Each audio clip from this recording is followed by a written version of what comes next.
Good afternoon, good afternoon, good afternoon,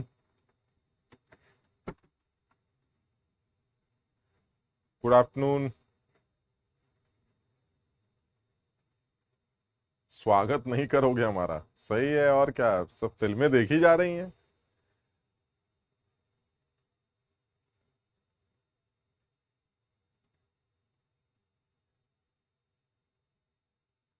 नमस्ते। जय ज्वाला।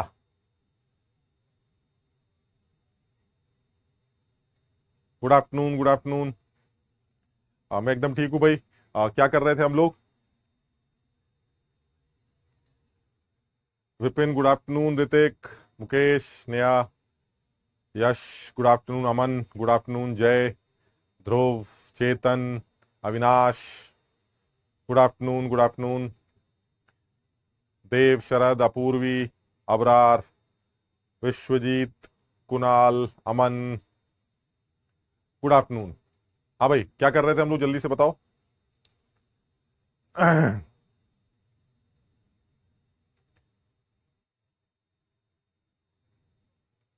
अच्छा, temperature के साथ रिलेशन की बात कर रहे थे, ठीक है। तो यानी ये डिसाइड हो गया हमारा कि जो रिएक्शन का किसी भी केमिकल इक्विलिब्रियम की अगर बात करें, तो उस इक्विलिब्रियम का जो इक्विलिब्रियम कांस्टेंट होता है वो टेम्परेचर डिपेंडेंट होता है। और ये निकालने के लिए कि वो किस तरह से टेम्परेचर पे डिपेंड करता है, एग्जैक्टली किस तरह से टेम्परेचर पे डिपेंड करता है, उसके लिए आपको रेट कांस्टेंट्स का टेम्परेचर डिपेंडेंट निकालना पड़ता है।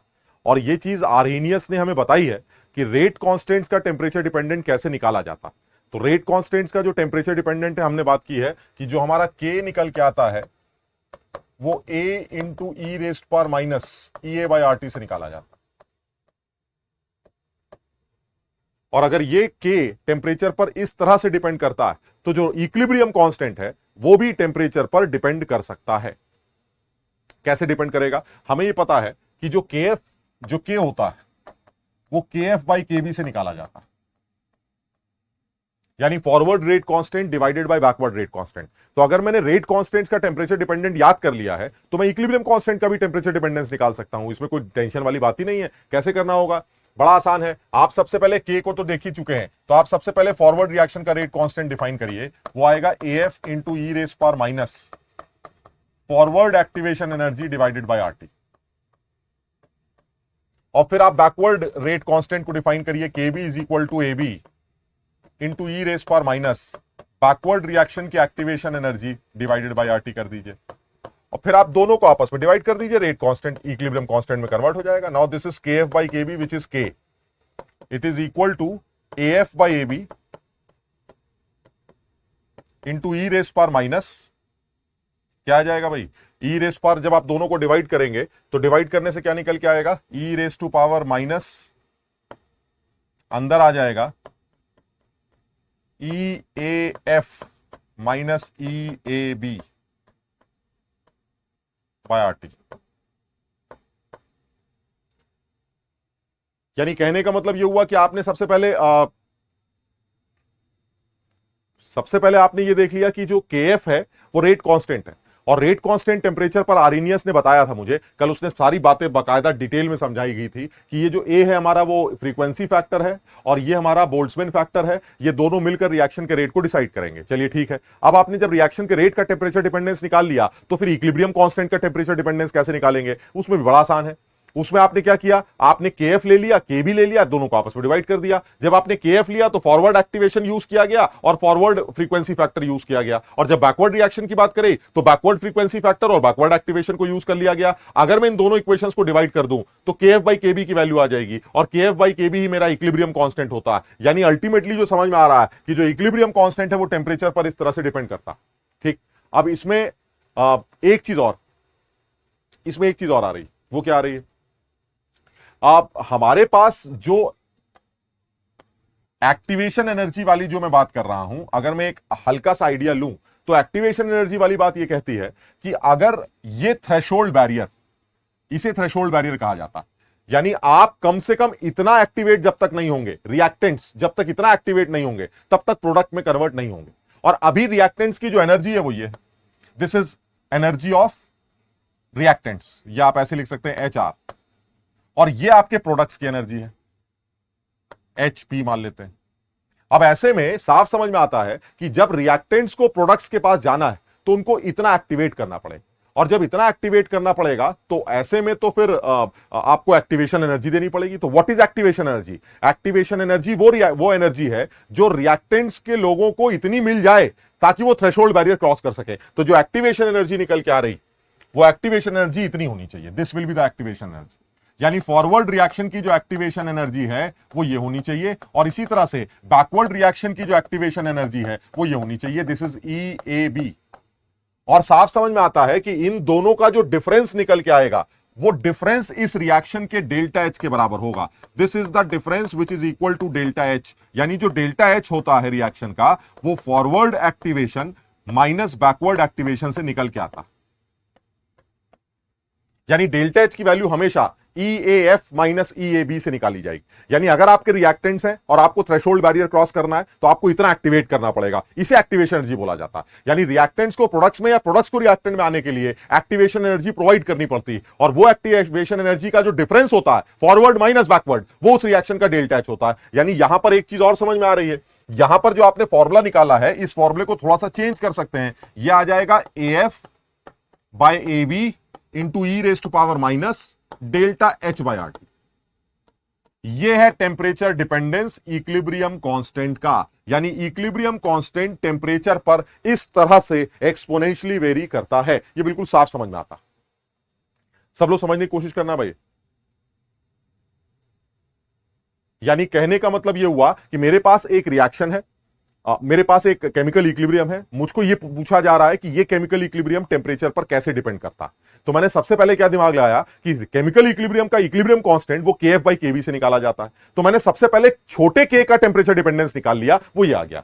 फिर मैंने छोटे k को KF और KB में कन्वर्ट कर लिया, वो ये आ गया। और फिर मैंने इन दोनों को डिवाइड करके कैपिटल K की वैल्यू निकाल ली, और वो कैपिटल K टेम्परेचर पर इस तरह से डिपेंड करेगा, ये समझ में आ गया। अच्छा, अब एक और काम कर लेते हैं, अलग अलग टेम्परेचर पर K की दोनों वैल्यूज एक बार चेक कर लेते हैं। यानी T1 टेम्परेचर पर K की वैल्यू क्या होगी और T2 टेम्परेचर पर K की वैल्यू क्या होगी, ये भी एक बार लिख लेते हैं।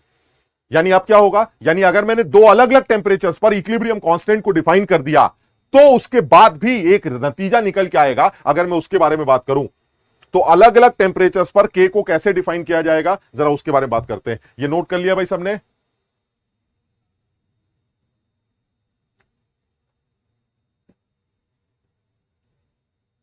बैकवर्ड वाला ये ज्यादा है, मतलब ऑब्वियस है कि कोई भी ज्यादा हो सकता है, लेकिन अगर ये वाला फॉरवर्ड वाला कम है और बैकवर्ड वाला ज्यादा है तो ये वैल्यू नेगेटिव आएगी, और अगर ये नेगेटिव आएगी तो ये प्रोसेस एक्सोथर्मिक होगा, और अगर ये वैल्यू बड़ी है और वो वैल्यू छोटी है तो ये वैल्यू पॉजिटिव आएगी, तो वो रिएक्शन एंडोथर्मिक होगी। यानी EAF के बड़े होने से रिएक्शन एंडोथर्मिक और EAF के छोटे होने से रिएक्शन एक्सोथर्मिक बन जाएगी, बस इतना फर्क है। मैंने एक जनरल एग्जांपल ले लिया कि भाई मेरे पास एक रिएक्शन है जिसके फॉरवर्ड और बैकवर्ड एक्टिवेशन का मतलब क्या होता है, ठीक है ना। अब रिएक्शन एंडो भी हो सकती है, वो एक्सो भी हो सकती है, दैट डिपेंड्स कि EAF माइनस EAB पॉजिटिव आ रहा है या नेगेटिव आ रहा है। अगर ये पॉजिटिव है तो ये एंडो है, नेगेटिव है तो एक्सो है। यानी अगर EAF EAB से बड़ा होता है तो वो एंडोथर्मिक रिएक्शन होती, और अगर EAB EAF से बड़ा होता है तो वो एक्सोथर्मिक रिएक्शन होती।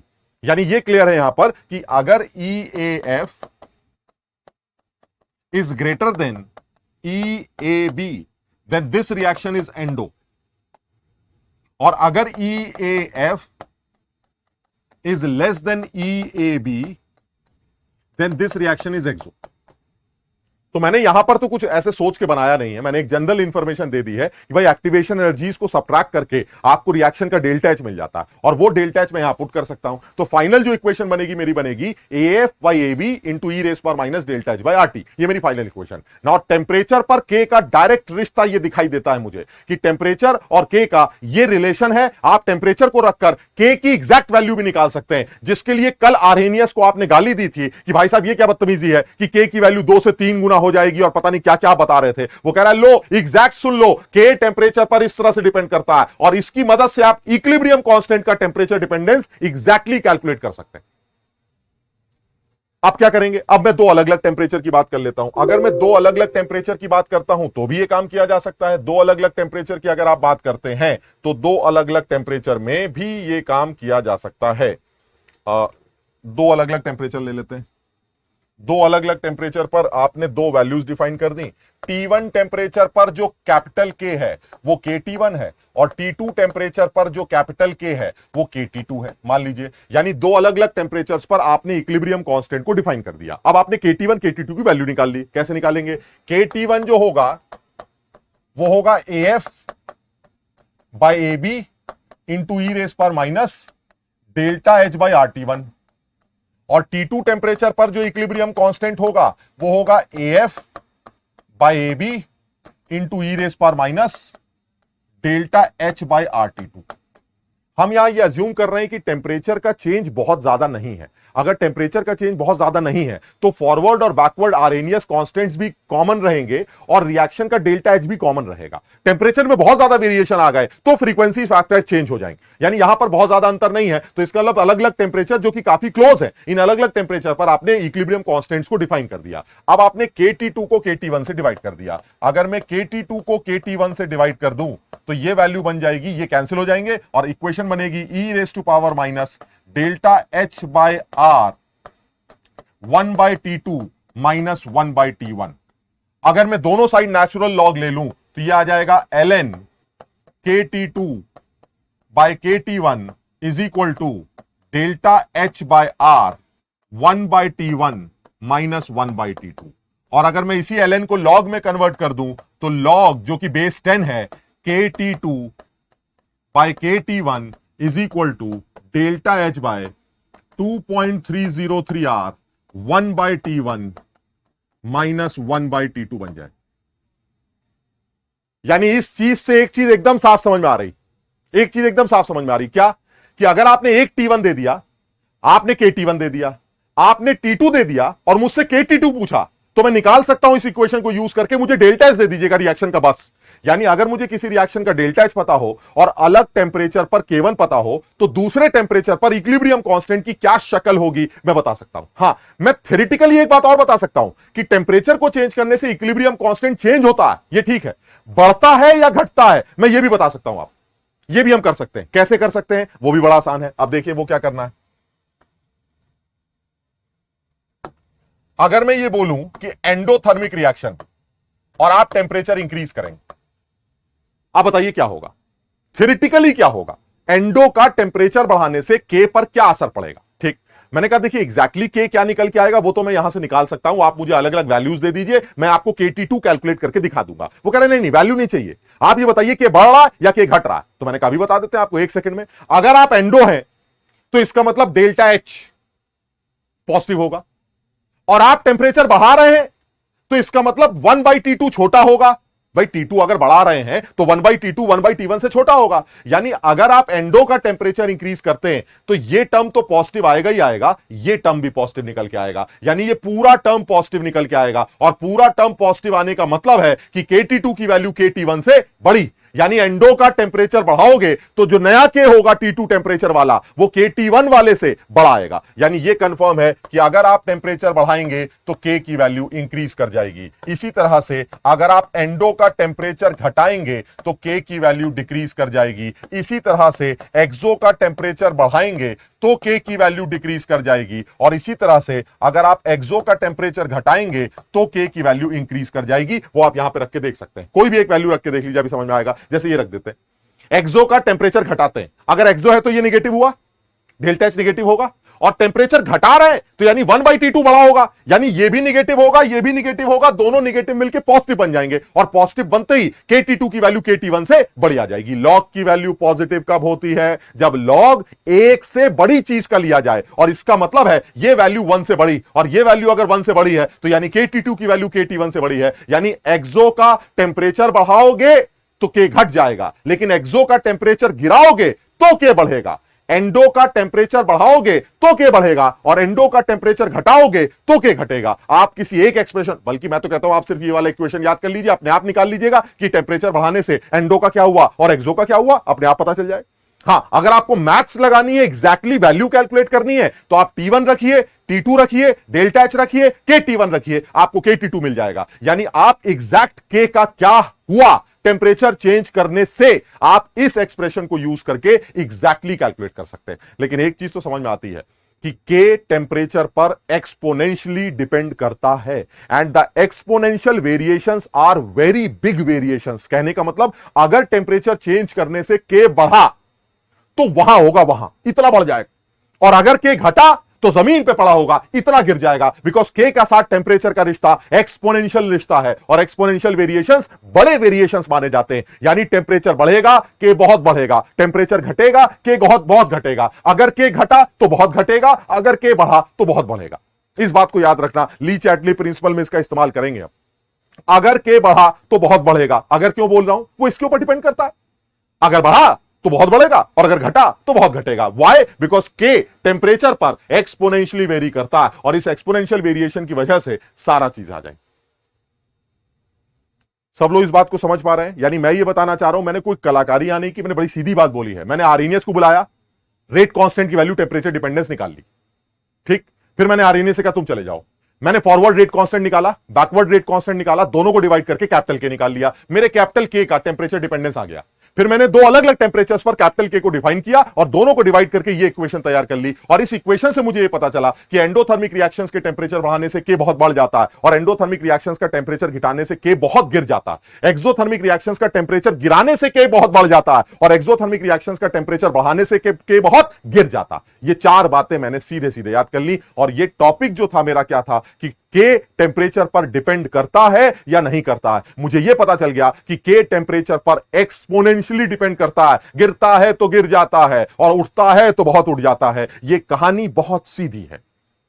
यानी कल हम इसी बात में बात कर रहे थे कि हमारा इक्विलिब्रियम कांस्टेंट किन किन फैक्टर्स पे डिपेंड करता है। अब यह पता चल रहा है कि हमारा इक्विलिब्रियम कांस्टेंट सिर्फ एक फैक्टर पे डिपेंड करता है and that is only temperature. ये उल्टी सीधी बातें जो आपने कल बताई थी कि स्टोशियोमेट्री बदल दो तो ड्रामा हो जाएगा, मोड बदल दो तो ड्रामा हो जाएगा। अरे ड्रामा होना ही है, जब आप रिएक्शन की शक्ल बदल देंगे तो के तो बदल ही जाएगा।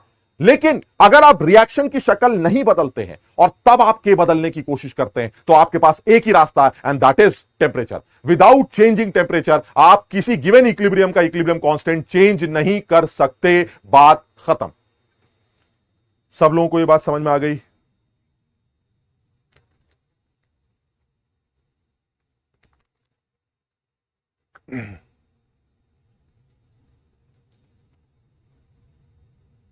टेम्परेचर केल्विन, बेटा अब ये सब बातें मत पूछा करो। टेम्परेचर हमेशा केल्विन में लिया जाता है। This temperature should be in kelvin, पूरा टेम्परेचर केल्विन में आएगा। और आर की जो वैल्यू है, या आर की वैल्यू क्या आएगी बताओ? आर की वैल्यू क्या रखेंगे? सोच के जवाब देना। आर की वैल्यू क्या रखेंगे?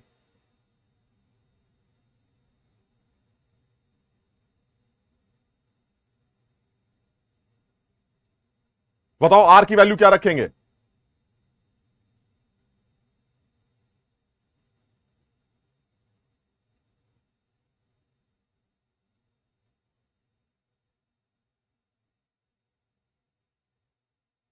अरे जल्दी बताओ आर की वैल्यू क्या रखेंगे? आर की वैल्यू 0.0831 रखेंगे। अच्छा 8.314 रखेंगे। अच्छा अरे यार बहुत लल्लू हो तुम लोग। अरे आर की वैल्यू वो रखेंगे जो डेल्टा एच की यूनिट होगी लल्लू।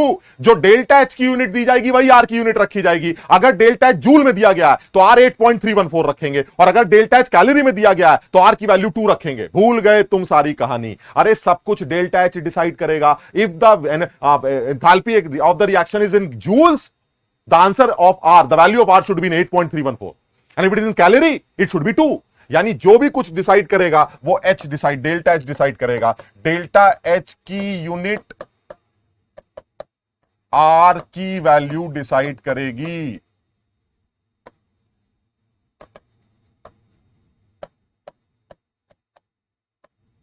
अगर डेल्टा एच जूल में है तो आर 8.314, और अगर डेल्टा एच कैलोरी में है तो आर की वैल्यू 2 रखी जाएगी। वो मोहम्मद अमान बिल्कुल सही कह रहे हो। ये तो ऑब्वियस है, ये तो ऑब्वियस है कि सब कुछ डेल्टा एच के ऊपर डिपेंड करेगा। लेकिन कहीं जल्दबाजी में ऐसा ना हो कि डेल्टा एच उसने कैलोरी में दे रखा है वो तो ऊपर रख दिया, और नीचे आर अपना आदमी है वो सर वो तो हमेशा 8.314 रखते हैं, बस सब गड़बड़ हो जाएगा। बस ये ध्यान रखना कि डेल्टा एच की यूनिट के अकॉर्डिंगली आर की यूनिट सेट करके मस्त आप अपना नया के कैलकुलेट कर लीजिएगा, खड़ाक से आंसर आ जाए। ये आर रिडबर्ग कांस्टेंट नहीं है। एक आदमी लिख रहा है आर इज रिडबर्ग कांस्टेंट। अबे आर अपना गैस कांस्टेंट है, रिडबर्ग कांस्टेंट यहां क्या करेगा? उल्टा लिख दिया मैंने, नहीं सही लिखा है। अगर डेल्टा एच जूल में है तो आर की वैल्यू 8.314, और अगर डेल्टा एच कैलोरी में है तो आर की वैल्यू 2। समझ में आ गया? ठीक, आगे बढ़ते हैं। अब वो कह रहा है चलिए ठीक है, टेम्परेचर डिपेंडेंस भी हो गया के का, के किन किन फैक्टर्स पे डिपेंड करता है ये भी समझ में आ गया। और आगे बढ़ते हैं। अब वो कह रहा है ये बताइए, ये जो केमिकल इक्विलिब्रियम आप पढ़ रहे हैं ये कितने तरह के होंगे, इनके टाइप्स क्या क्या है? तो अब मैं एक एक करके एक एक टाइप की बात कर रहा हूं, और जो इंपॉर्टेंट टाइप्स हैं इसके, जो केमिकल इक्विलिब्रियम्स के बारे में बताया जाता है, उसमें जो सबसे पहला टाइप है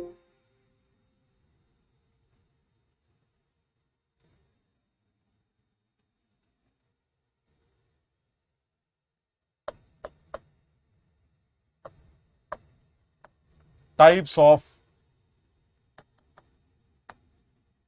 केमिकल इक्विलिब्रियम,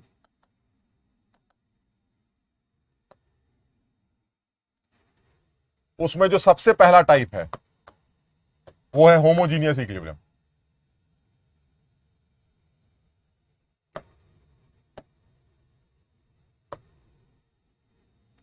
यानी टाइप्स ऑफ केमिकल इक्विलिब्रियम्स में,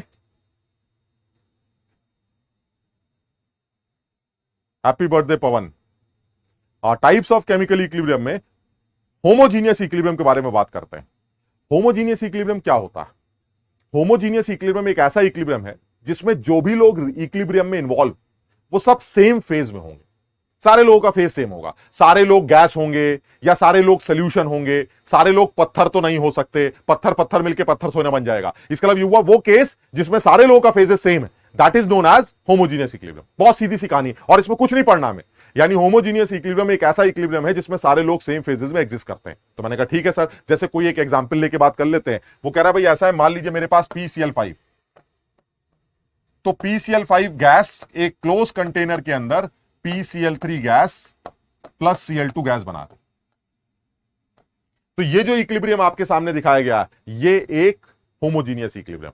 इस होमोजीनियस इक्विलिब्रियम में सारे लोग सेम फेज में आपको नजर आएंगे। ठीक, तो सर हमें करना क्या है? मतलब ठीक है, हमने पढ़ लिया होमोजीनियस इक्विलिब्रियम में सेम फेज में होते हैं, मतलब क्या है, करना क्या है? करना यह कि अब मुझे इससे रिलेटेड बहुत सारे सवाल पूछे जाते हैं। और वो सवाल क्या होते हैं? सर इसके इतने मोल दे रखे हैं, इक्विलिब्रियम पर कितने मोल होंगे, इक्विलिब्रियम कांस्टेंट की वैल्यू निकालो, हमारी डिग्री ऑफ डिसोसिएशन निकालो, पता नहीं किस किस तरह के सवाल। अब मैं एक एक करके छोटी छोटी बातें कर रहा हूं। अगर वो मुझको ये कहता है कि अगर आपको ये वाला इक्विलिब्रियम दिया जाए, इसके इनिशियल मोल्स आपको ए दे रखे हैं, तो क्या आप बता सकते हैं कि PCl5 के इक्विलिब्रियम पर कितने मोल बचेंगे? अब देखो, अगर ये कंटेनर खुला होता तो क्या होता? अगर ये कंटेनर खुला है तो PCl5 डिसोसिएट करेगा, गैसेस बनेंगी, वो बाहर उड़ जाएंगी, फिर वो डिसोसिएट करेगा, फिर उड़ जाएंगी। यानी एक टाइम ऐसा आएगा कि सारा का सारा PCl5 डिसोसिएट कर जाएगा, इक्विलिब्रियम का सवाल ही नहीं उठता। लेकिन अगर कंटेनर क्लोज होगा तो सारी गैसेस वहीं रहेंगी, वहीं रहने से उनका पार्शियल प्रेशर बढ़ने लगेगा, और एक टाइम ऐसा आएगा ये इक्विलिब्रियम अटेन हो जाएगा। और जिस टाइम पर ये इक्विलिब्रियम अटेन होगा, उस टाइम पर इन तीनों लोगों के अपने फिक्स मोल्स होंगे, वो चेंज नहीं होंगे, और वो इक्विलिब्रियम मोल्स आपसे कैलकुलेट करने के लिए पूछे जाएंगे। वो इक्विलिब्रियम आपसे पूछे जाएंगे। आप कैसे करें? वो कह रहा है बड़ा आसान है, इसमें क्या दिक्कत है? सर इसके इनिशियल मोल्स अगर आपने T इज इक्वल टू 0 पर ए ले लिए, इन दोनों के 0 होंगे, और जैसे ही आप इक्विलिब्रियम अटेन करेंगे, that is T is equal to T equilibrium, उस टाइम पर इसके मोल घट जाएंगे और इन दोनों के मोल बन जाएंगे। कैसे निकाला सर आपने ये वाली बात? बड़ा आसान है। इसका एक मोल घटता है तो इसका एक मोल और इसका एक मोल बनता है, तो अगर इसके एक्स मोल घटेंगे तो इन दोनों के एक्स एक्स मोल बनेंगे, यानी इक्विलिब्रियम पर इन तीनों के मोल्स आपको पता चल गए। अब क्या करें? सर इक्विलिब्रियम कांस्टेंट निकाल लीजिए। इक्विलिब्रियम कांस्टेंट क्या होता है? सर इक्विलिब्रियम कांस्टेंट होता है concentration of PCl3 into concentration of Cl2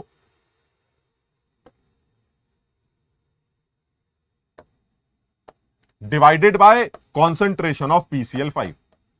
अब आप इन सब की कॉन्सेंट्रेशन पुट कर दीजिए। तुम यही सोच रहे होगे कि सर ये तो आसान है, ये हमें आता है। मैं सिर्फ इसलिए ये लिख रहा हूं ताकि कुछ एक आध गलतियां जो हो जाती हैं वो ना हो। वो ये है, कई बार मैं ये ध्यान नहीं देता कि ये मोल्स, और मैं कंसंट्रेशन में सिर्फ मोल्स रख के चला आता हूं।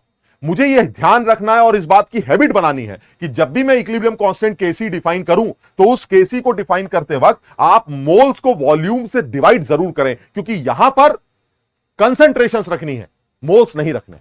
समझो बात। यानी कहने का मतलब यह हुआ कि अगर आपको PCl3 की कंसंट्रेशन चाहिए तो वो x/v से निकाली जाएगी, Cl2 की कंसंट्रेशन चाहिए तो वो भी x/v से निकाली जाएगी, और PCl5 की जो कंसंट्रेशन होगी वो a - x/v से निकाली जाएगी। यानी PCl5 की जो कंसंट्रेशन होगी वो a - x/v से निकाली जाएगी। यानी a - x/v। अब आप इसको सॉल्व कर लीजिए, ये सीधा सीधा क्या निकल के आएगा, एक्स स्क्वायर अपॉन ए माइनस एक्स, और जो v का टर्म है वो नीचे आ जाए। यानी ये केसी की वैल्यू होगी। आपको सवाल में सारी वैल्यूज गिवन होंगी, आप यहां वैल्यूज पुट कर दीजिएगा, x की वैल्यू गिवन होगी, v की वैल्यू गिवन होगी, a की वैल्यू गिवन होगी, आपको केसी मिल जाएगा। और अगर केसी गिवन है तो इनमें से कोई एक अननोन पूछा जाएगा, आप वो कैलकुलेट कर लीजिएगा, कुछ भी किया जा सकता है, इसमें कुछ नया नहीं। बस अब एक बात का ध्यान रखते हैं, यहां पर अब एक टर्म आता है जिसको बोलते हैं डिग्री ऑफ डिसोसिएशन। अब मैं इसके बारे में थोड़ी सी एक बात करने जा रहा हूं। क्या है, अगर मैं इसके बारे में थोड़ा सा, सबका वॉल्यूम सेम होगा बिकॉज सारे बच्चे, सारे लोग गैस हैं, और जब सारे गैस हैं तो गैस का वॉल्यूम कंटेनर डिसाइड करेगा, और कंटेनर का वॉल्यूम हमेशा फिक्स होता है, तो अल्टीमेटली सब लोगों के नीचे वॉल्यूम का सेम टर्म आएगा। So moles by volume concentration, moles by volume concentration, moles by volume concentration, और इक्विलिब्रियम पर कॉन्सेंट्रेशन की वैल्यूज पुट करके आप इक्विलिब्रियम कांस्टेंट डिफाइन कर सकते हैं। ठीक, अच्छा, अब यही कह रहा है कि अगर मैं डिग्री ऑफ डिसोसिएशन आपसे पूछता तो मैं आपको यही पूछूंगा कि डिग्री ऑफ डिसोसिएशन कहते किसको है, तो पता ये चलेगा जो डिग्री ऑफ डिसोसिएशन होती है वो डिग्री ऑफ डिसोसिएशन की वैल्यू, डिग्री ऑफ डिसोसिएशन जिसको अल्फा कहा जाता है, वो होती है moles dissociated at equilibrium divided by initial moles. ये डिग्री ऑफ डिसोसिएशन होती।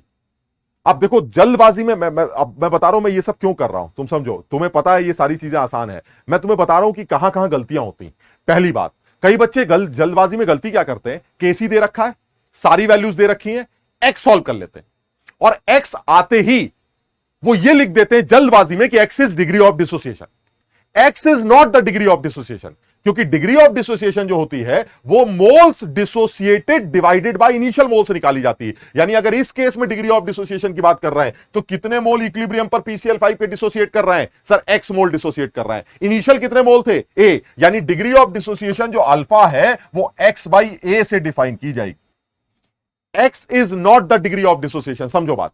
यानी इस बात का ध्यान रखना कि आपने पूरा कैलकुलेशन कर लिया, कैलकुलेशन करने के बाद एक्स की वैल्यू आ गई, उस जल्दबाजी में उस एक्स की वैल्यू को आप डिग्री ऑफ डिसोसिएशन लिख के चले आए, गलत। एक्स की वैल्यू को इनिशियल मोल से डिवाइड करोगे तब डिग्री ऑफ डिसोसिएशन निकल के आएगी। सब लोग इस बात को समझने की कोशिश करो। लेकिन अब इसमें एक गड़बड़ है।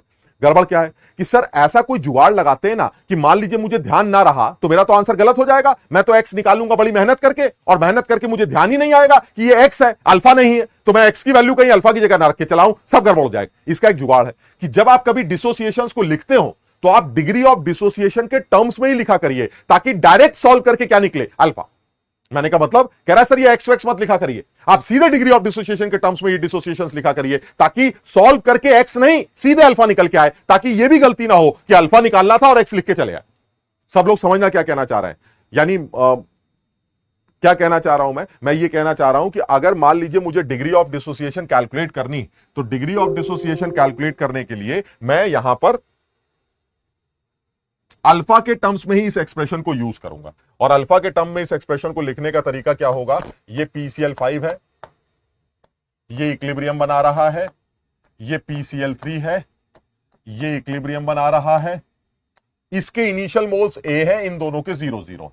अब आप क्या करेंगे, डिग्री ऑफ डिसोसिएशन के टर्म्स में जब आप इसको लिखेंगे, क्या होता है डिग्री ऑफ डिसोसिएशन, कितने मोल्स इक्विलिब्रियम पर डिसोसिएट कर रहा है। इसका मतलब ये हुआ अगर आपके पास 1 मोल है तो उस 1 मोल में जितने मोल भी टूट रहे हैं that is degree of dissociation. यानी अगर 1 में से अल्फा टूट रहे हैं तो A में से कितने टूट रहे हैं, A अल्फा। इसका मतलब डिग्री ऑफ डिसोसिएशन क्या बनी, अल्फा। 1 में से जितने मोल डिसोसिएट करेंगे that is degree of dissociation. तो मैंने 1 में से अल्फा माइनस कर दिया, लेकिन आपके पास तो A मोल थे, तो A मोल्स की वजह से कितने डिसोसिएट करेंगे, A अल्फा। 1 में से अल्फा तो A में से A अल्फा, तो बचे कितने, sir A minus A alpha.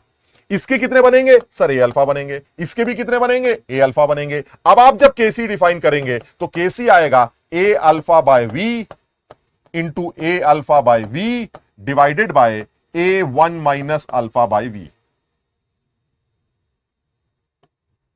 A1 minus alpha by V। So this will be A1 minus alpha by V। अब आप इसको सॉल्व कर लीजिए, यह आ जाएगा A alpha square upon 1 minus alpha और एक V का टर्म बच जाए, और ये आपका केसी। सवाल में सब कुछ दे रखा है, केसी दे रखा है, ए दे रखा है, वी दे रखा है, आप अल्फा कैलकुलेट कर लीजिएगा। और अब तो आपको यह भी नहीं सोचना पड़ेगा कि ये अल्फा आ रहा है कि एक्स आ रहा है, अब तो जो निकल के आएगा वो अल्फा ही होगा। मैं बताऊं क्या कह रहा हूं, आप एक्स के टर्म्स में भी एक्स सॉल्व कर सकते थे और आंसर लिखते वक्त एक्स को ए से डिवाइड करना आपको याद रखना था।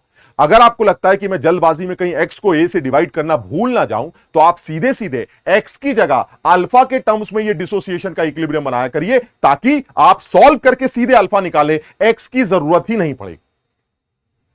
सब लोग समझे बात? मैं ये बता रहा हूं भाई, इससे पहले वाला केस क्या है, देखिए इससे पहले आप ये कर रहे थे, मैं क्या कह रहा था कि भाई PCl5 टूट रहा है, चलिए टूटने दीजिए, बताइए इक्विलिब्रियम पर कितना बचा, कितना बना, डिग्री ऑफ डिसोसिएशन क्या है, वगैरह वगैरह। ठीक, तो मैंने सीधे सीधे एक्सप्रेशन लिखा A00 A minus x x x KC का एक्सप्रेशन लिखा और एक्स सॉल्व कर लिया। ठीक, आंसर आ गया। एक्स आते ही तुम्हें सारे लोग के मोल्स पता चल जाएंगे। अब वो ये कह रहा नहीं मुझे एक्स नहीं चाहिए, मुझे ये बताइए डिग्री ऑफ डिसोसिएशन PCl5 की कितनी है। तो अगर आपको डिग्री ऑफ डिसोसिएशन चाहिए तो आप इस बात का ध्यान रखिएगा, degree of dissociation dissociated moles नहीं होते, degree of dissociation dissociated moles divided by initial moles होते। यानी 1 में से कितना टूटा, भाई x का मतलब हुआ a में से x टूटा, तो 1 में से कितना टूटा, x बाई a, यानी अल्फा की वैल्यू x बाई a के बराबर होगी। तो आप जब एक बार x कैलकुलेट कर लेंगे तो x को a से डिवाइड करना याद रखिएगा, क्योंकि आपको डिग्री ऑफ डिसोसिएशन कैलकुलेट करने के लिए कहा गया था। अगर डिग्री ऑफ डिसोसिएशन कैलकुलेट करने के लिए कहा गया है तो आप ऐसे x सॉल्व करिए, x आने के बाद x को a से डिवाइड कर दीजिए, आपको डिग्री ऑफ डिसोसिएशन मिल जाएगी। और अगर x पूछा गया है तो x निकाल लीजिए, बात तो खत्म हो गई। मैं ये बताना चाह रहा हूं कि आपके पास दोनों मेथड्स हैं, आप या तो x के टर्म्स में इक्वेशन बनाइए या अल्फा के टर्म्स में इक्वेशन बनाइए। अगर डिग्री ऑफ डिसोसिएशन से रिलेटेड कोई सवाल आ रहा है तो अल्फा के टर्म्स में इक्वेशन बनाइएगा, और अगर x के टर्म्स में आपको यह पूछा जा रहा है कि कितना बचा कितना बना, तो आप x के टर्म्स में बना लीजिएगा। दोनों चीजें एकदम क्लियर होनी चाहिए, यानी in terms of x the equation is like this and in terms of alpha the equation will be like this। आपको अगर अल्फा के टर्म्स में बातें करनी है तो ऐसे कर लीजिएगा, और अगर एक्स के टर्म्स में बातें करनी है तो वैसे कर लीजिएगा, ताकि कोई कंफ्यूजन ना रहे, लास्ट में कहीं कोई आंसर गलत ना निकला है हमारा। यहां तक सब लोगों को समझ में आ गया?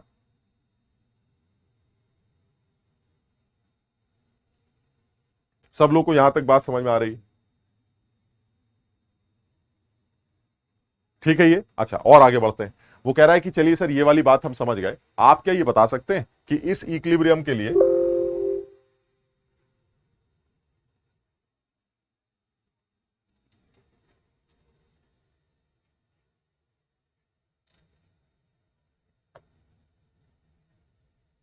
Relation between alpha KP and PT for this equilibrium.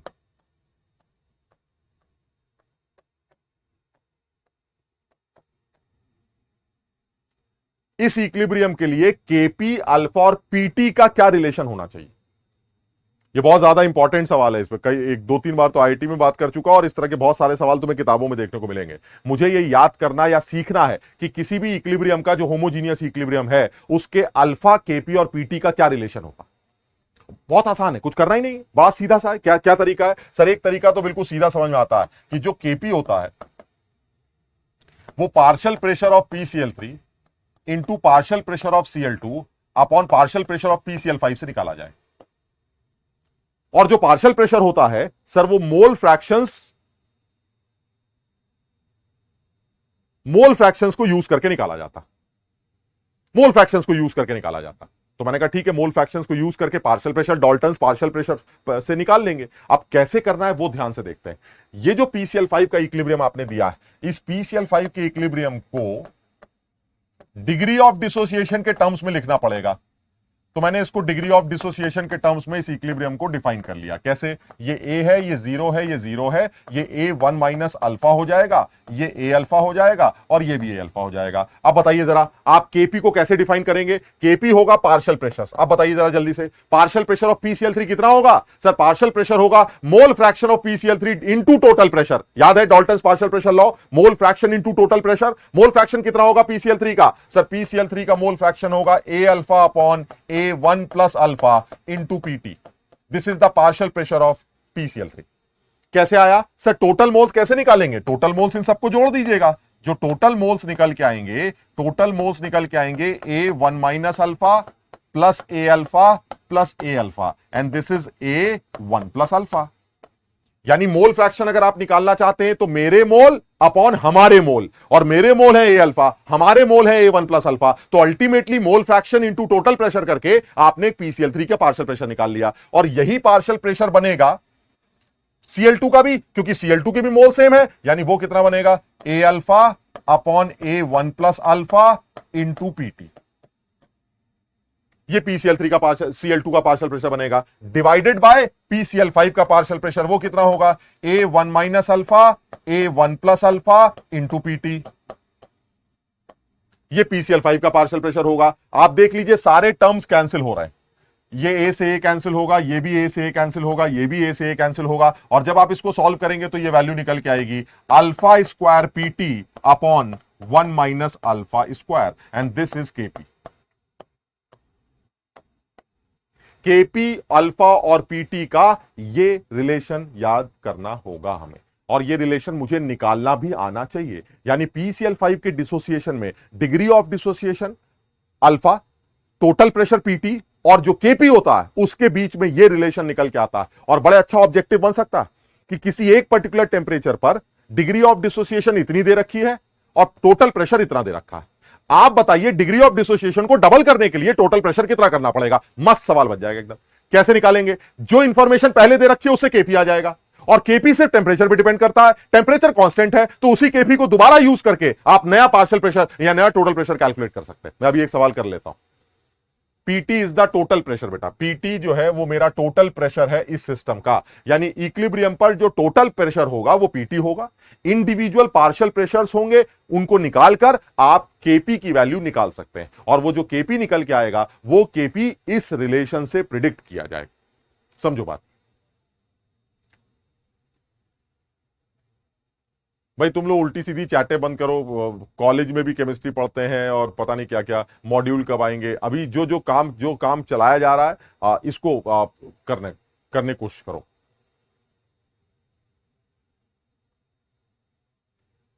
मैं और एग्जाम्पल लेता हूं, मैं इसको जरा समझने की कोशिश करता हूं।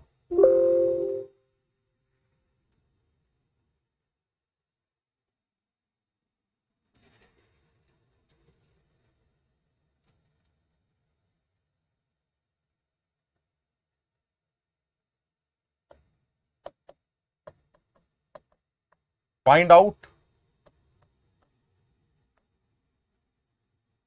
the relation between alpha, Kp and Pt for this equilibrium.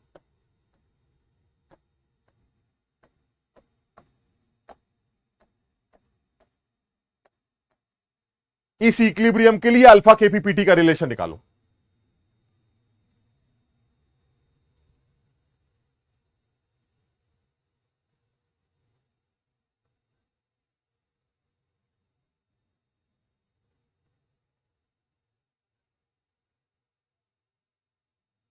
नहीं, केपी का जो रिलेशन निकल के आ रहा है वो सिर्फ उस इक्विलिब्रियम के नहीं निकल के आ रहा है, PCl5 वाले के लिए इसका कुछ और आएगा।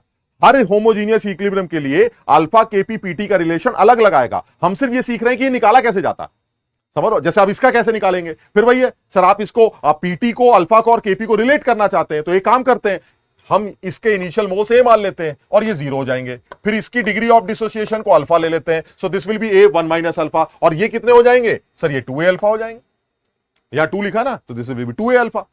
तो हमने कहा चलिए आप क्या करेंगे, कह रहे आप केपी की वैल्यू निकाल लीजिए, आंसर आ जाएगा। आप क्या करना है, यानी जो केपी होगा, KP is equal to partial pressure of NO2 का square upon partial pressure of N2O4, और पार्शियल प्रेशर होगा mole fraction into total pressure. Mole fraction कितना होगा? मेरे मोल अपॉन हमारे मोल, दोनों जोड़ दिए, इंटू पीटी।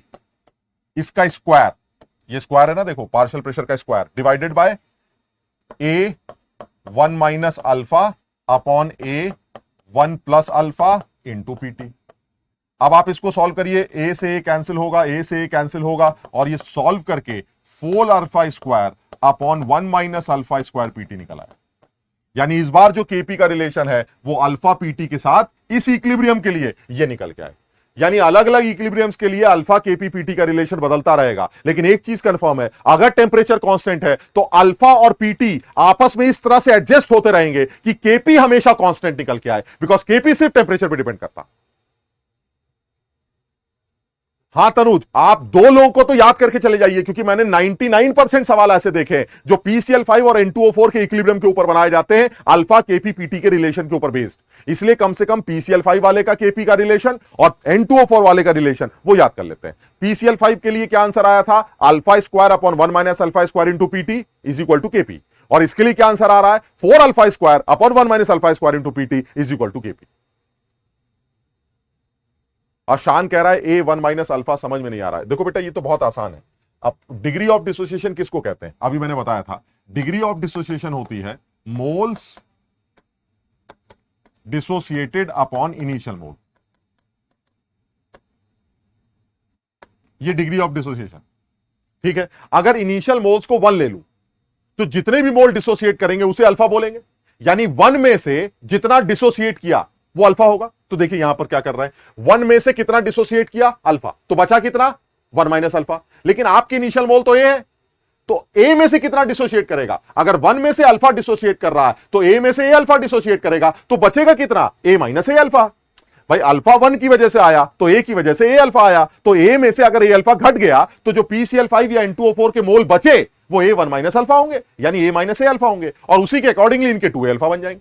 यानी एक चीज क्लियर कर लो एकदम, अल्फा का मतलब है 1 में से कितना टूटा। तो 1 में से अगर अल्फा टूटा तो ए में से ए अल्फा टूटेगा। ए था, ए अल्फा टूट गया, तो बचा कितना? ए माइनस ए अल्फा, जिसको मैंने इस तरह से लिखा ए माइनस ए अल्फा को, और ये 2 अल्फा आ जाएगा। इसको मस्त सॉल्व कर लेंगे और सॉल्व हो जाएगा।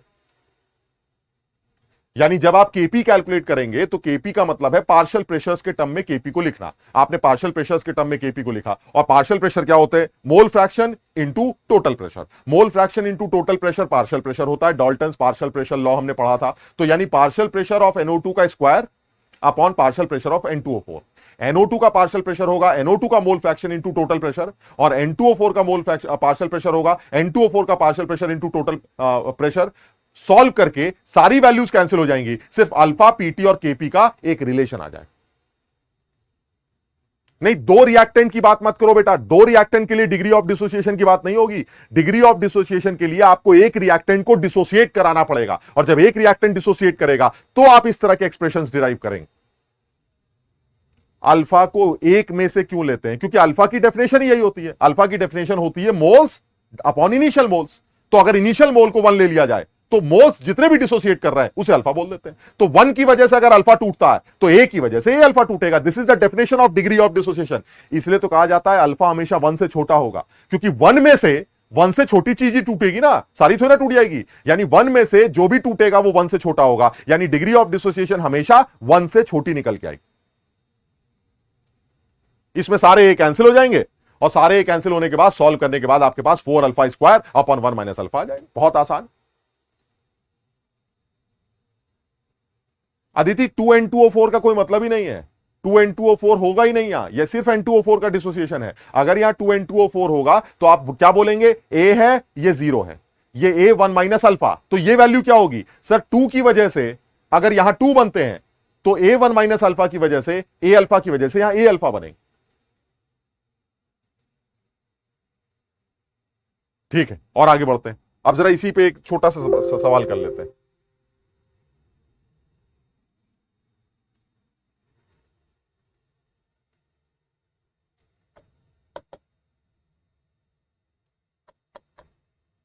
The degree of dissociation of N2O4 is 0.4 at total pressure is equal to 1 atm. Find out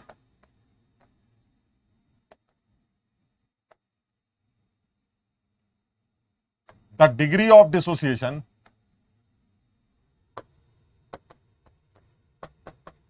if total pressure is 2 atm. यानी अगर टोटल प्रेशर 1 एटीएम की जगह 2 एटीएम कर दिया जाए तो डिग्री ऑफ डिसोसिएशन कितनी होगी? यानी पहले क्या क्या दे रखा है और बाद में क्या क्या दे रखा है। पहले ये दे रखा है कि मेरी टोटल प्रेशर 1 है और डिग्री ऑफ डिसोसिएशन 0.4। बाद में क्या पूछ रहा है कि अगर टोटल प्रेशर 2 हो जाएगा तो डिग्री ऑफ डिसोसिएशन क्या हो जाएगी। मैंने कहा देखिए एक चीज क्लियर है कि आपका जो N2O4 वाला डिसोसिएशन टेम्परेचर कांस्टेंट, यानी अगर आप N2O4 वाले इक्विलिब्रियम की बात करते हैं तो यह चीज तो एकदम साफ समझ में आती है कि इस इक्विलिब्रियम का जो Kp होगा वो 4 alpha square PT upon 1 minus alpha square से निकाला जाए। ये तो क्लियर। और क्योंकि टेम्परेचर कांस्टेंट है तो Kp कांस्टेंट रहेगा। इसका मतलब यह चीज भी क्लियर है कि 4 into alpha 1 square into PT1 upon 1 minus alpha 1 square is equal to 4 into alpha 2 square into PT2 divided by 1 minus alpha 2 square. यह चीज क्लियर, क्योंकि यह वाला टर्म भी हमारा Kp है और यह वाला टर्म भी हमारा Kp, और ये दोनों टर्म सिमिलर होंगे क्योंकि टेम्परेचर कांस्टेंट। यानी अगर टेम्परेचर कांस्टेंट है तो अल्फा और पीटी आपस में खेलते कूदते रहेंगे लेकिन वैल्यू हमेशा Kp की सेम आई। यानी आप अल्फा बढ़ा रहे हैं, पीटी को चेंज कर दीजिए, वैल्यू हमेशा Kp की आनी, वो वैल्यू फिक्स होनी। आसानी से कैलकुलेट कर सकते हैं, सब लोग समझो इस बात को। यानी मैंने क्या किया कि आपको पहले वाला अल्फा और पीटी दे रखा है तो आपने अल्फा पीटी को यूज करके Kp निकाल लिया और इस Kp को दोबारा यहां पुट कर दिया। अब इस दूसरे वाले केस में क्या क्या गिवन है सर? दूसरे वाले केस में पीटी गिवन है और आपको अल्फा निकालना है। अल्फा गिवन होता तो आप पीटी निकाल लेते। करना कैसे है सर? आपने पहली वाली इंफॉर्मेशन जो दे रखी है, इस पहली वाली इंफॉर्मेशन से Kp आ जाएगा और इस Kp को दूसरे वाले Kp से इक्वेट कर देंगे क्योंकि Kp कांस्टेंट रहेगा, क्योंकि टेम्परेचर कांस्टेंट। क्योंकि टेम्परेचर को छेड़े बिना आप K को नहीं चेंज कर सकते। यानी आपने अल्फा 1 PT1 दिया, अल्फा 2 पूछा, PT2 दिया, तो मैंने मस्त अब सोचो ये सवाल कैसे करेंगे जब तक मुझे ये एक्सप्रेशन नहीं पता। तो या तो मैं ये एक्सप्रेशन डिराइव करूंगा एग्जाम में, और नहीं तो बेहतर है कि कम से कम PCl5 वाला और NO2 वाला, N2O4 वाला, इसका अल्फा पीटी Kp का रिलेशन आप याद करके जाइए ताकि इस तरह के सवाल जल्दी निपट जाएं। अब कोई और इक्विलिब्रियम अगर आता है तो आप डिराइव कर लीजिएगा, जैसे अभी आपने इन दोनों को डिराइव किया है वैसे उसको डिराइव कर लीजिएगा और डिराइव करके अल्फा Kp पीटी का रिलेशन निकाल लीजिएगा और रिलेशन आसानी से निकाला। जो भी अल्फा की वैल्यू निकल के आएगी, सब लोग समझो भाई।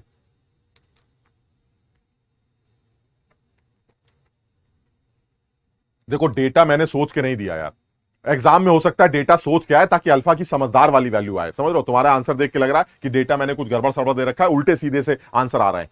वो एग्जाम में ऐसा सवाल देगा जिसका आंसर सही आएगा। मैं तो सिर्फ समझाना क्या चाह रहा हूं कि अगर आपने किसी भी इक्विलिब्रियम के बारे में ये बताया कि उसका अल्फा इतना है, प्रेशर टोटल इतना है, अब अगर मैं उस अल्फा को दुगना करना चाहता हूं तो प्रेशर क्या हो जाएगा, ये सवाल आ गया। तो आप इस चीज का ध्यान रखिएगा कि आप अल्फा और प्रेशर के साथ जो करना है कर लीजिए, लेकिन अल्टीमेटली Kp फिक्स रहेगा। बस आप इस बात का ध्यान रखिएगा क्योंकि टेम्परेचर कांस्टेंट टेम्परेचर पर Kp बदलता नहीं है। बस इस बात को ध्यान रखना। √2/23, कुछ लोग √2/23 बता रहे हैं, जो भी है, जो भी निकल के आएगा आसान। सब लोगों को समझ में आ गया भाई? ये क्लियर है कि करना क्या चाह रहे हैं? यानी आप इस बात को बिल्कुल याद कर लीजिए कि किसी भी होमोजीनियस इक्विलिब्रियम में जब कोई एक चीज टूटती है तो उस टूटते वक्त उस इक्विलिब्रियम का इक्विलिब्रियम कांस्टेंट अगर कांस्टेंट टेम्परेचर पर है तो वो अल्फा और पीटी के साथ कैसे लिंक किया जाता है और सवाल किस तरह के बन जाते हैं। सवाल बनाने तक एक छोटी सी बात यही करता है कि भाई हमारे पास पहले वाला अल्फा दे रखा है, पहले वाला टोटल प्रेशर दे रखा है, बाद वाला अल्फा निकालो, टोटल प्रेशर दे रखा है, टोटल प्रेशर निकालो, अल्फा दे रखा है। यानी कहने का मतलब बड़ा सीधा है कि अल्फा और पी के दोनों रिलेशंस को आपस में इक्वेट करना है क्योंकि Kp दोनों सूरतों में फिक्स रहे। Temperature is constant. क्लियर है? सबको ये समझ में आ गया? ठीक, अब और आगे बढ़ते हैं। तो सर होमोजीनियस इक्विलिब्रियम कोई खास मुश्किल नहीं है, बहुत सीधा सी बातें लग रही हैं, बहुत इजी से सवाल आते हैं, कुछ खास गड़बड़ नहीं। अब मैं आता हूं इसकी गड़बड़ बातों पे। ठीक, जो सवाल पूछे जा चुके हैं पहले उसके बारे में बात कर रहे हैं। ये सवाल हमारे इस तरह के टाइप के सवाल या इस टाइप के सवाल कि मेरे 5 मोल हैं, 2 मोल हैं, तुम्हारे कितने बनेंगे, केसी दे रखा है, वही सिंपल से जो इक्वेशंस होती हैं जिनमें केसी के एक्सप्रेशंस को सॉल्व करके आप आसानी से एक्स की वैल्यू निकाल सकते हैं और एक्स की वैल्यू निकालकर आप सॉल्व कर लेते हैं। मैं डीपीपी में सवाल डाल दूंगा इसके ऊपर। ठीक, बहुत सीधे सीधे सवाल होते हैं। अब मैं आता हूं इस होमोजीनियस, या फिर एक कैटेगरी ये है जिसमें अल्फा Kp पीटी के बीच के रिलेशंस के बारे में बात चलती है, ये भी अच्छा सवाल बनता है। अब आते थोड़े और घटियापने पे। आईआईटी ने किसी एक लेवल पर घटियापना दिखाया, मैं उसके बाद, और वो बहुत साल पहले दिखाया, मैं उसके बारे में भी बात करता हूं, ठीक। उससे पहले एक और चीज के ऊपर बात करते हैं जिस पर आईआईटी ने डिस्कशन नहीं की है, और वो है हमारा ये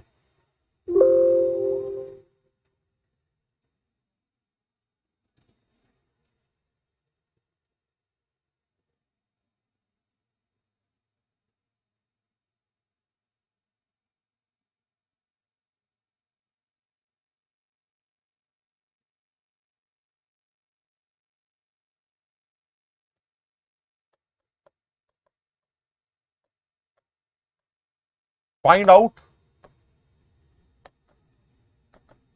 the final concentration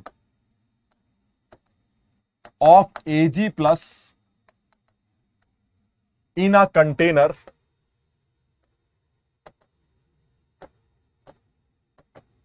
which is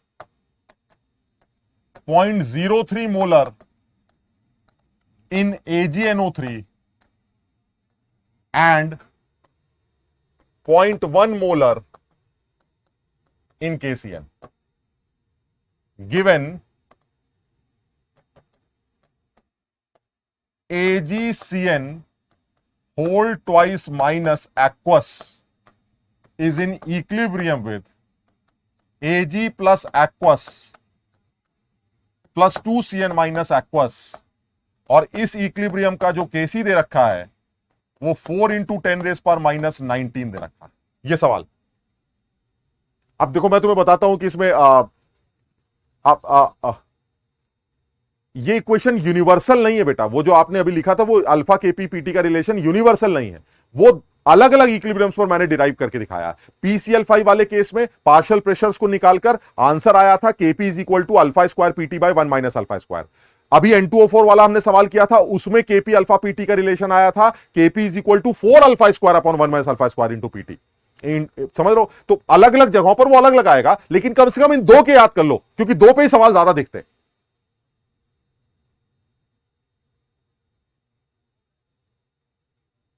सब लोग समझो भाई, जरा अकल लगाओ।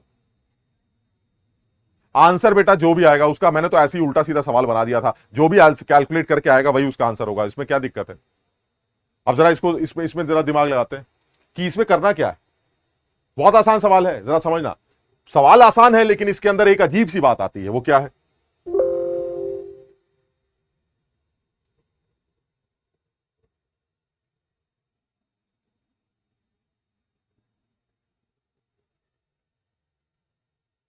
भाई ये कंटेनर है, इस कंटेनर में आपने 0.03 मोलर AgNO3 डाल दिया और 0.1 मोलर KCN डाल दिया, और आपसे ये पूछा जा रहा है इस कंटेनर में Ag प्लस की कंसेंट्रेशन कितनी, ये सवाल। साथ में यह भी दे रखा है कि इस इक्विलिब्रियम का इक्विलिब्रियम कांस्टेंट ये। तो मुझे कुछ समझ में नहीं आ रहा है कि ये इक्विलिब्रियम कहां से आ गया, क्या पूछ रहा है, क्या देना चाह रहा है। अब आप थोड़ी सी अकल लगाइएगा इसमें। आप ये बताइए, जब ये दोनों बर्तन में पड़े होंगे तो क्या ये Ag प्लस और ये Cn माइनस आपस में रिएक्ट करके क्या ये कॉम्प्लेक्स फॉर्म नहीं कर रहे होंगे। सोचो जरा क्या हो रहा है। यानी हमें ये इक्वेशन दे रखी है वो अलग बात, लेकिन मुझे जो समझ में आ रहा है वो ये कि इस कंटेनर के अंदर कुछ ऐसा चल रहा है कि AgNO3 से आने वाला जो Ag प्लस है वो KCN से आने वाले Cn माइनस के साथ रिएक्ट करके वो ये कॉम्प्लेक्स फॉर्म कर रहा होगा AgCN whole twice minus. Container में ये चल रहा है और उसने इक्विलिब्रियम कांस्टेंट इसका दे रखा है। मैं समझ गया sir, this is mode of writing. याद है, उल्टा बदलने से के की वैल्यू उल्टी हो जाती है, तो सर इसका मतलब इस इक्विलिब्रियम का इक्विलिब्रियम कांस्टेंट भी आपने दे रखा है, एंड दिस इज 1/4 इंटू 10⁻19। बताओ सब लोगों को यहां तक समझ में आ गया। यानी वो ये कहना चाह रहा है कि भाई ये तो मैंने आपको एक अलग सी इंफॉर्मेशन दे रखी है, आपको इसका जो यूज करना है आप कर लीजिएगा। मैंने कहा यार मुझे ये नहीं समझ में आ रहा है कि डब्बे में हो क्या रहा है। डब्बे में जब ये दोनों पड़े होंगे तो ये दोनों आपस में रिएक्ट करेंगे, जब ये दोनों आपस में रिएक्ट करेंगे तो जो सिल्वर आयन है वो साइनाइड के साथ जुड़कर कॉम्प्लेक्स बनाएंगे। यानी डब्बे में तो ये रिएक्शन हो रही है और तुमने इसका के दे रखा है। वो कह रहा भाई मैंने दे रखा, तुम्हें जो करना कर लो। मैं समझ गया, ये जो रिएक्शन हो रही है उसका के इस इक्वेशन के का रेसिप्रोकल होगा। अगर आप मोड बदल देते हैं तो इक्विलिब्रियम कांस्टेंट रेसिप्रोकल में चला जाता है। यानी अगर इसका के आपको दे रखा है तो आपकी जो इक्विलिब्रियम डब्बे के अंदर बन रही है उसका के वैल्यू इसका रेसिप्रोकल होगा, और जैसे आप इसका रेसिप्रोकल करेंगे 1/4 नीचे रह जाएगा और -19 + 19 में कन्वर्ट हो जाएगा। समझ में आए? सब लोग को यहां तक समझ में आ गया? ठीक है, यानी मेरे पास एक इक्विलिब्रियम है, मुझे ऐसा लगता है कि डब्बे में एक इक्विलिब्रियम बन रहा है जिसमें AgNO3 का Ag प्लस KCN के साइनाइड के साथ रिएक्ट करके AgCN2 माइनस बना रहा है। ठीक, कितना सीधा सवाल है सर, इसमें तो कुछ करना ही नहीं है। आप ये बताइए, क्या Ag प्लस की इनिशियल कॉन्सेंट्रेशन दे रखी है? हां दे रखी है। क्या साइनाइड की इनिशियल कॉन्सेंट्रेशन दे रखी है? वो भी दे रखी है। और ये बताइए क्या Kc दे रखा है? हां Kc भी दे रखा है। अरे तो सर इसमें तो कुछ करना ही नहीं है, इनिशियल कॉन्सेंट्रेशन दे रखी है, Kc दे रखा है, तो x की वैल्यू निकाल लेंगे और x की वैल्यू आते ही आपको Ag प्लस का फाइनल अमाउंट मिल जाएगा। इसमें क्या सोचना है? अरे इसमें सोचना है यार। अभी तुम देखो क्या गड़बड़, गड़बड़ यह है कि जब आप यहां पर वैल्यूज पुट करेंगे, जरा सब लोग सोच के बताना,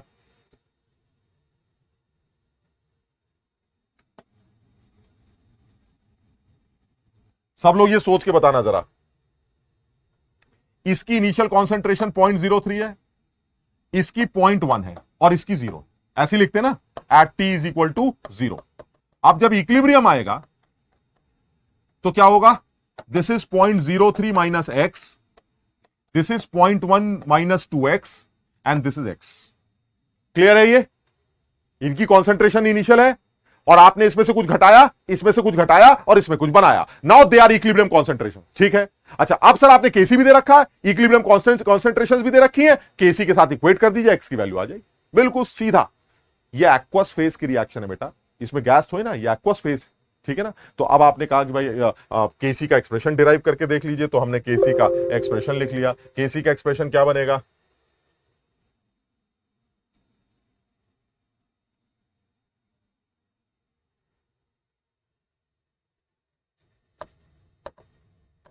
Ag plus aqueous plus 2Cn minus aqueous is in equilibrium with AgCN2 minus aqueous. और इसका K मुझे सवाल में दे रखा है 1/4 इंटू 10⁻19, ये दे रखा है। चलिए अब करते हैं एक एक करके। T = 0, ये हो गया 0.03, ये हो गया 0.1 और ये हो गया 0। फिर जब इक्विलिब्रियम आएगा तो ये 0.03 माइनस x हो जाएगा, ये 0.1 माइनस 2x हो जाएगा और ये x हो जाएगा। सब लोगों को ये लिखना आता है, कैसे लिखा जा रहा है? 1 मोल 2 मोल से रिएक्ट करते हैं, तो अगर x मोल खर्च हुए तो इसके 2x खर्च होंगे, तो 0.03 माइनस x, 0.1 माइनस 2x और इसके कितने बनेंगे? x। अब भावेश पूछ रहा है AgNO3 की कॉन्सेंट्रेशन दे रखी है। बेटा भूल गए तुम, सोल्यूशन फेज में जो सॉल्ट होता है वो 100% डिसोसिएटेड फॉर्म में नजर आता है, वो AgNO3 घुला हुआ होगा, इसलिए Ag प्लस भी 0.03 होंगे और नाइट्रेट भी 0.03 होंगे। KCN भी 0.1 होगा, मतलब KCN अगर 0.1 है तो K भी 0.1 होगा और साइनाइड भी 0.1 होगा, और साइनाइड का Cn माइनस और AgNO3 का Ag प्लस ही आपस में रिएक्ट करके ये कॉम्प्लेक्स बनाना स्टार्ट कर देंगे। और आपसे पूछा जा रहा है what will be the final concentration of Ag plus, यानी अगर तुमने x की वैल्यू निकाल ली तो आपको फाइनल कॉन्सेंट्रेशन का पता चल जाए। समझ में आ गया ये? अच्छा अब क्या करें? अब तो बहुत आसान है सर, Kc का एक्सप्रेशन लिख के सॉल्व कर लीजिए। चलिए कर लेते हैं, ये लीजिए Kc का expression. Kc is equal to concentration, कैसे लिखते थे Kc को? AgCN2 minus this product upon reactant upon Ag plus into Cn minus का स्क्वायर, ये लिख देते हैं।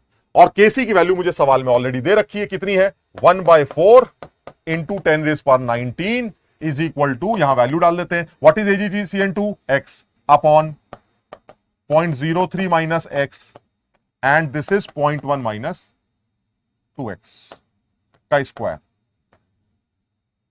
कुछ लोग कहते हैं सर आपने वॉल्यूम क्यों नहीं रखा? अभी आपने बताया था x के साथ वॉल्यूम रखना है। अरे भाई ये कॉन्सेंट्रेशन है तो वॉल्यूम की क्या जरूरत है? वो तो मैंने बताया था जब मोल्स होते हैं तो वॉल्यूम रखना पड़ता है, दे आर ऑलरेडी कॉन्सेंट्रेशंस, तो यहां तो कुछ रखना ही नहीं है। Now this is the expression. Sir कितना आसान है, x को सॉल्व कर लीजिए, जब x की वैल्यू आएगी तो आप आसानी से सॉल्व करके खत्म कर लीजिए। आप गौरव पूछ रहा है हमने ये रिएक्शन रिवर्स करके क्यों लिखी? बेटा हमने ये रिएक्शन रिवर्स करके नहीं लिखी, हमने ये देखा कि हमारे डब्बे में हो क्या रहा है। हमारे पास Ag था और साइनाइड था। हमें पता है कि एजी और साइनाइड मिलकर AgCN2 बनाएंगे, तो हमारे डब्बे में तो ये रिएक्शन हो रही है, लेकिन उसने के उसका दे रखा है उल्टे वाले का। तो मैं समझ गया कि उसके के से मैं अपने डब्बे में होने वाले इक्विलिब्रियम का इक्विलिब्रियम कांस्टेंट रेसिप्रोकल करके निकाल सकता हूं। यानी वो मुझे मेरे इस इक्विलिब्रियम का के देना चाहता था, उसने उल्टा करके दे दिया, बस ये समझ लो। समझ में आ गया यहां तक? X is also the concentration बेटा, ये X भी तो कॉन्सेंट्रेशन है, तो कॉन्सेंट्रेशन में से X की कॉन्सेंट्रेशन को माइनस कर दिया। समझो बात। अब दिक्कत क्या है, अब सॉल्व करने में क्या परेशानी सर, आ जाएगा इससे X की वैल्यू, और जब X की वैल्यू आएगी तो आप यहां X पुट कर दीजिएगा। X को यहां पुट करते ही आपको Ag प्लस की नई कॉन्सेंट्रेशन, फाइनल इक्विलिब्रियम कॉन्सेंट्रेशन पता चल जाएगी। दिक्कत यह है कि तुम X सॉल्व ही नहीं कर पाओगे, आप X सॉल्व ही नहीं कर सकते। माहिम पूछ रहे हैं कि हमें कैसे पता चलेगा कि डब्बे में क्या चल रहा है। अरे तुम अकल तो लगा सकते हो, डब्बे में AgNO3 पड़ा है और KCN पड़ा है, क्या करेंगे ये दोनों? उसने खुद बता रखा है क्या करेंगे, उसने सवाल में जो रिएक्शन दे रखी है उसको देख के पता चल रहा है कि AgNO3 का Ag साइनाइड के CN से जुड़कर AgCN2 का कॉम्प्लेक्स बनाएगा। ये तो वैसे ही समझ में आ रहा है, इसलिए तो सवाल कर पा रहे हैं। अब आप इससे X कैसे सॉल्व करेंगे? जेई में इस बात को यूज नहीं किया गया है। बहुत उम्मीद है कि अगले साल तुम्हें इस तरह की कोई बदतमीजी देखने को मिले। और यह सवाल देखने में आसान था क्योंकि ऐसा लग रहा है कि इनिशियल कॉन्सेंट्रेशंस गिवन है, केसी की वैल्यू गिवन है, आप एक्स को यूज करके एक्स की वैल्यू कैलकुलेट कर लीजिएगा केसी के एक्सप्रेशन से, जो कि लग रहा है, देखिए एक्स निकल आएगा। लेकिन आप एक्स सॉल्व नहीं कर पाएंगे, आप इसको एक्स सॉल्व नहीं कर पाएंगे। क्यों नहीं कर पाएंगे सर? दिस इज क्यूबिक, ये क्यूबिक इक्वेशन, और हमने कोई तरीका नहीं पढ़ा क्यूबिक पढ़ने का सर, हमें क्यूबिक सॉल्व करनी नहीं आती, हम कर ही नहीं सकते। आप कैसे करेंगे? आप सवाल कैसे करेंगे आप? बस यही एक चीज है जो ध्यान रखनी, इस होमोजीनियस इक्विलिब्रियम का ये सेकंड मोस्ट इंपॉर्टेंट पॉइंट है, क्योंकि अभी एक और इंपॉर्टेंट पॉइंट है जो बचा हुआ है और जिस पर वो सवाल पहले पूछ चुका है, एक बार बहुत पहले, यानी पता नहीं कितना पहले। मुझे उम्मीद है कि वो बहुत जल्दी उससे रिलेटेड कोई ना कोई सवाल आपको दिखा देगा। लेकिन कम से कम ये जो सेकंड मोस्ट इंपॉर्टेंट पॉइंट है इस होमोजीनियस इक्विलिब्रियम का, जिसमें सब कुछ आसान लग रहा है लेकिन सॉल्व करने में तकलीफ हो रही है, ऐसी चीज को हैंडल कैसे करें?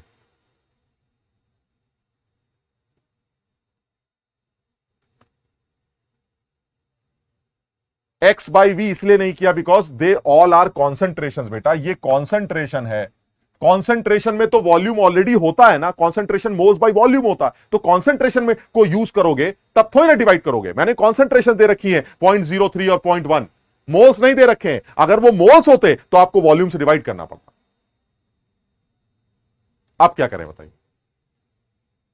ऑप्शन से वैल्यू पुट करके बैंड बच जाएगी इतना। अब देखो, मैं सब लोग बहुत ध्यान से देखना, ये सवाल जो है, इस सवाल में एक ऐसी हरकत करेंगे जो फिजिकल केमिस्ट्री में 3 जगहों पर देखने को मिलती है। यह हरकत आज केमिकल इक्विलिब्रियम हमारे सामने आ रही है और इस हरकत को बेईमानी का नाम दिया जाता है। दिस इज बेईमानी।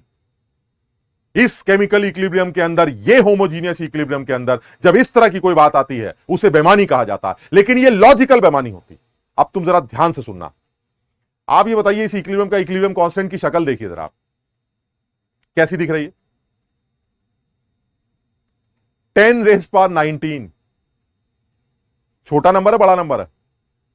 बहुत बड़ा नंबर है। यानी इस इक्विलिब्रियम का इक्विलिब्रियम कांस्टेंट 10⁻19 दे रखा है। सर ये तो बहुत बड़ा नंबर है सर, बहुत बड़ा नंबर।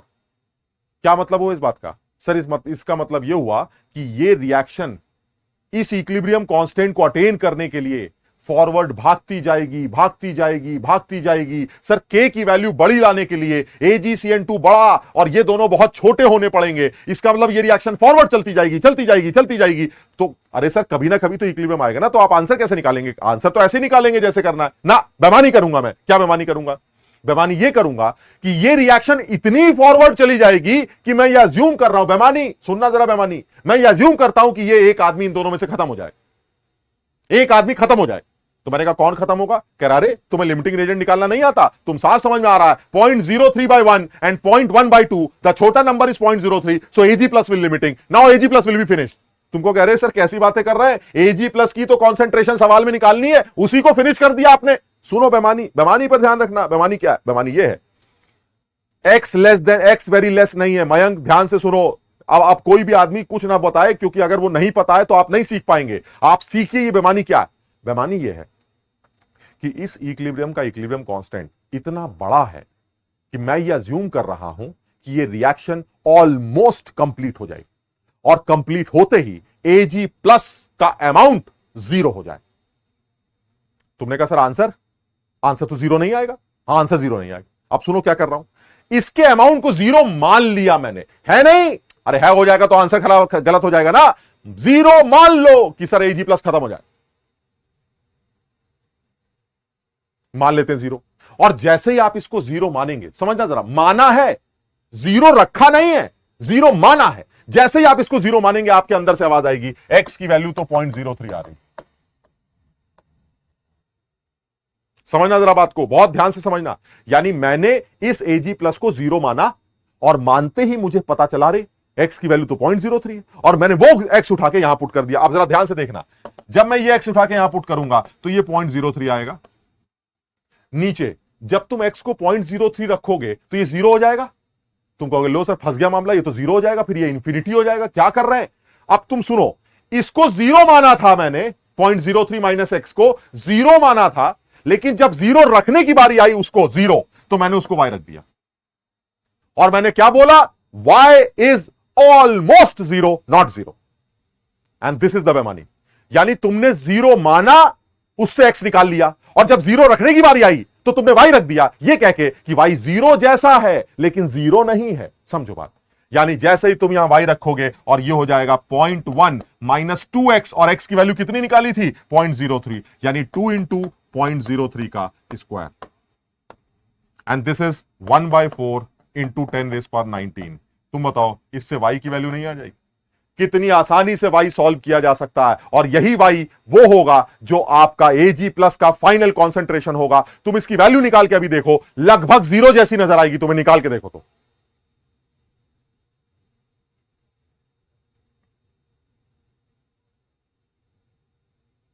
बहुत अकल लगाना, ये बहुत समझदारी की बेमानी है।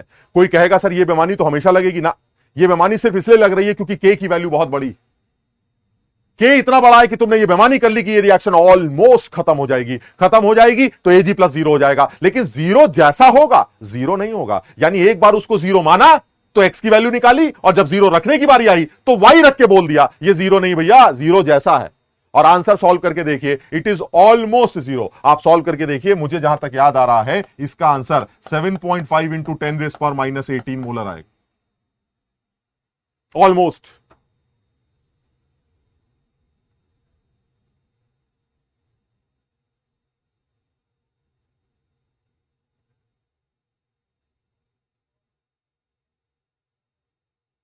आंसर तो वाई आएगा ना भाई। मैंने तो इसको, मुझे तो ये आंसर चाहिए ना कि इक्विलिब्रियम पर ये कितना है, इक्विलिब्रियम पर ये इतना है, और इसको आपने जीरो मान लिया था, तो आंसर जीरो नहीं होगा। लेकिन जीरो मानने से एक्स की वैल्यू आई, एक्स की वैल्यू उठा के वापस पुट की, जब यहां जीरो रखने की बारी आई 0.03 माइनस एक्स को, जिसको आपने जीरो माना था, तो मैंने उसको जीरो की जगह वाई रख दिया और वाई सॉल्व कर लिया, और वाई की वैल्यू ऑलमोस्ट जीरो जैसी आ रही है। 10⁻18 समझते हो, 0.00000000 जीरो ही तो होता है, लेकिन वो जीरो लिखा नहीं जाएगा, लिखा ये जाएगा।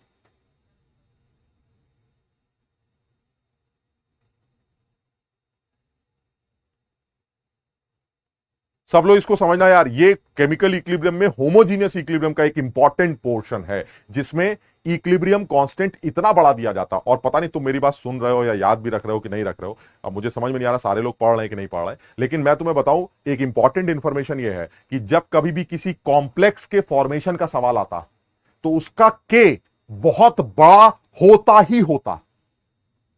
ये तो फिर भी मैंने कम लिखा है 10⁻19, कॉम्प्लेक्स के फॉर्मेशन का। तुम्हें टूटने का दे रखा था, वो बहुत छोटा था, लेकिन मुझे तो बनाने का चाहिए था, तो मैंने उल्टा कर दिया था। ठीक, इसके फॉर्मेशन का देखिए, कॉम्प्लेक्स को बना रहे हैं आप, इन दोनों से मिलकर ये कॉम्प्लेक्स आयन बना रहे हैं। कॉम्प्लेक्स का बनाने का या कॉम्प्लेक्स आयन के बनने का जो इक्विलिब्रियम कांस्टेंट होता है वो 10⁻19, 20, 28, 32, 48, 42 के ऑर्डर का होता है। इतना बड़ा होता है, सोचिए आप। और इतने बड़े के में यह बेमानी हर बार की जाती। तो जब कभी भी कॉम्प्लेक्स साइंस से रिलेटेड सवाल आएगा, आप मेरी यह बात याद रखिएगा, बिना बेमानी के आप यह सवाल सॉल्व नहीं कर सकते। सोचो ये तो फिर भी साइनाइड है 2, याद है तुमने सुना है कभी FeCN6, FeCN6 माइनस, वहां पर साइनाइड 6 होंगे, वहां 6 होंगे तो यहां पावर में 6 आएगा। 6 कैसे सॉल्व करोगे सर? इसी बेमानी से सॉल्व करेंगे, फिर निकल के आएगा और आंसर निकाल के दिखाएंगे।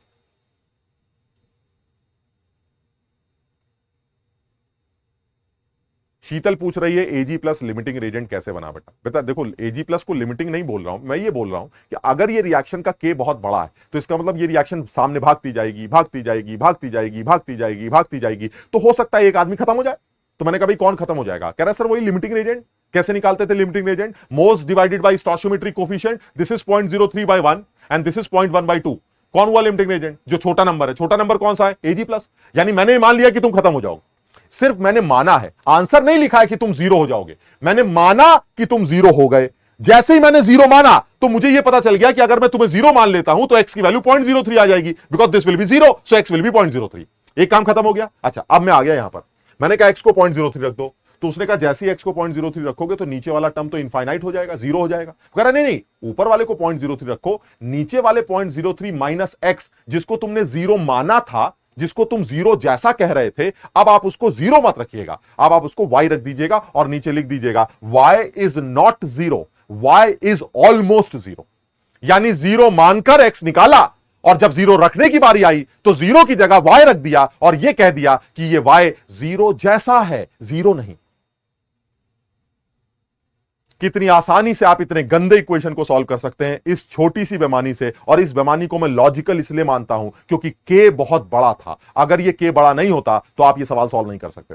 और इसलिए कहा जाता है कॉम्प्लेक्स आयन फॉर्मेशन के जो भी सवाल आते हैं वो इसी बेमानी से सॉल्व किए जाते हैं, क्योंकि इसकी बेमानी के अलावा आपके पास कोई तरीका नहीं है इस तरह के सवालों के एक्स की वैल्यू को सॉल्व करने का, बिकॉज हमें क्यूबिक इक्वेशंस के सॉल्यूशंस का कोई आइडिया नहीं। ये बदतमीजी आयनिक इक्विलिब्रियम में भी देखने को मिलेगी और इलेक्ट्रोकेमिस्ट्री में भी देखने को मिलेगी।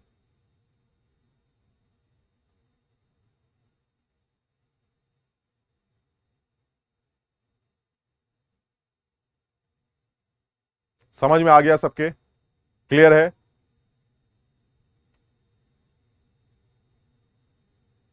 हाँ, ये एडवांस लेवल का सवाल माना जाना चाहिए बेटा। और वैसे भी तो तुम समझ ही रहे हो कि होमोजीनियस इक्विलिब्रियम में होता ही क्या है, मतलब बड़ा सीधा सीधा सा तो कहानी होती है, मेरे 2 मोल तुम्हारे 4 मोल, बताओ इक्विलिब्रियम पर कितने बनेंगे, वही केसी वेसी की बकवास करते रहिए, सॉल्व करते रहिए, कुछ कहानी तो होती नहीं है, आसान सा होता है एकदम। तो लेकिन इसमें जो टेक्निकल पार्ट आता है, वो टेक्निकल पार्ट, एक तो ये वाला कॉन्सेप्ट आता है, ये टेक्निकल पार्ट आता है इसका।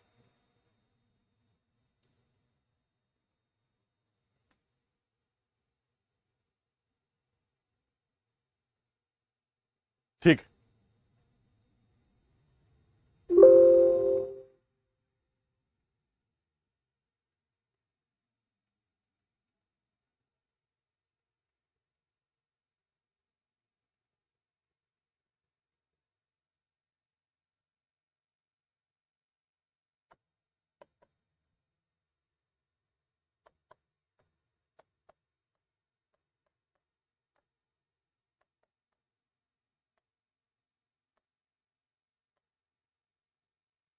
At equilibrium,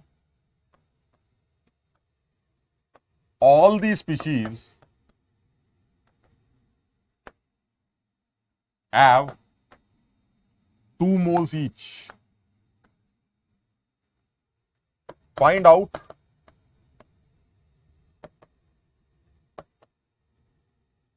the moles of Cl2 added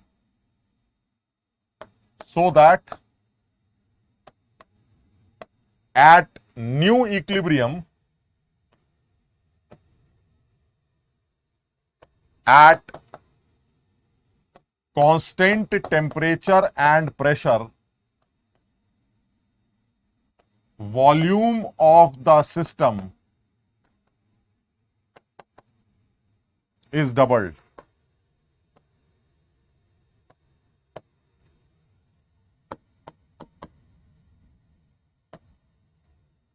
मैं इस होमोजीनियस इक्विलिब्रियम पर कुछ सवाल और करवाऊंगा जो हल्के वाले होंगे। मैं अभी सिर्फ क्योंकि थ्योरेटिकल पार्ट को कवर करना चाह रहा था, तो मैं इस होमोजीनियस इक्विलिब्रियम में वो जो सिंपल कहानी है कि माइनस एक्स प्लस एक्स करके एक्स की वैल्यू निकालना, इस पे सवाल करा दूंगा मैं। लेकिन मैं चाह रहा था एक वो कैटेगरी थी जो सिंपल सी कैटेगरी है, वो हमने हल्की हल्की एक्स अल्फा अल्फा वाली बात कर ली, फिर मैंने अल्फा का केपीपीटी के रिलेशन की बात कर ली, फिर मैंने एक ये बेमानी करना सीख लिया कि जब कभी भी इस तरह से कॉम्प्लेक्स आयन फॉर्मेशन का सवाल आता है सोल्यूशन फेज में, वो कैसे किया जाता है। और अब मैं ये आखिरी बात करने जा रहा हूं होमोजीनियस इक्विलिब्रियम में, जब आप किसी एग्जिस्टिंग होमोजीनियस इक्विलिब्रियम को डिस्टर्ब करते हैं तब सवाल कैसे किया जाता है। हाँ मोहित, हमेशा जीरो रखना है जो लिमिटिंग रेजेंट होगा, तो जीरो रखते ही तुम्हें एक्स की वैल्यू मिल जाएगी और एक्स की वैल्यू को ऊपर पुट कर देना। लेकिन जब उस पूरे वाले टर्म की वैल्यू रखनी आएगी जिसको जीरो माना था तुमने, तो उसको जीरो की जगह वाई रख देना और वाई सॉल्व कर लेना, आ गया आंसर।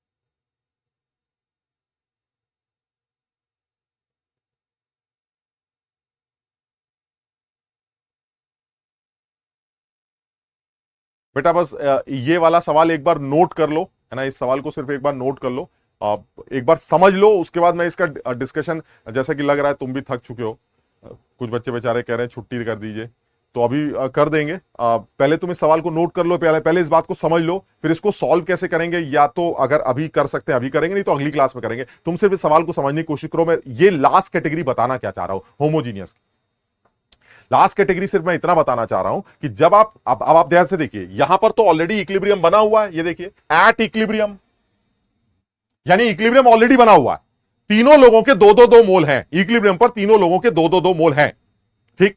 अब वो बदतमीजी क्या कर रहा है, कह रहा है मैं ऊपर से इसके अंदर इस इक्विलिब्रियम के अंदर Cl2 डालूंगा, ऐसे Cl2। तो पूछ ये रहा है कि कितनी Cl2 डालूं ताकि कांस्टेंट प्रेशर टेंपरेचर पर इस कंटेनर का वॉल्यूम बढ़ के डबल हो जाए। यानी वॉल्यूम के बढ़ने का एक ऑप्शन है मेरे पास, पिस्टन धीरे धीरे ऊपर उठेगा और ये वॉल्यूम बढ़ के डबल हो जाएगा। यानी इक्विलिब्रियम बना हुआ है, आप इसके अंदर Cl2 डालकर इस इक्विलिब्रियम को डिस्टर्ब कर रहे हैं।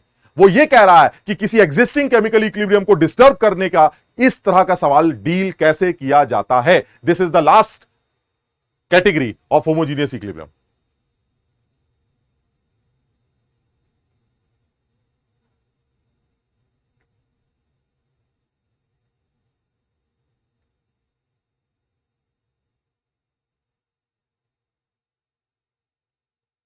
हाँ, इसको आज ही करेंगे शीतल, अभी करते हैं।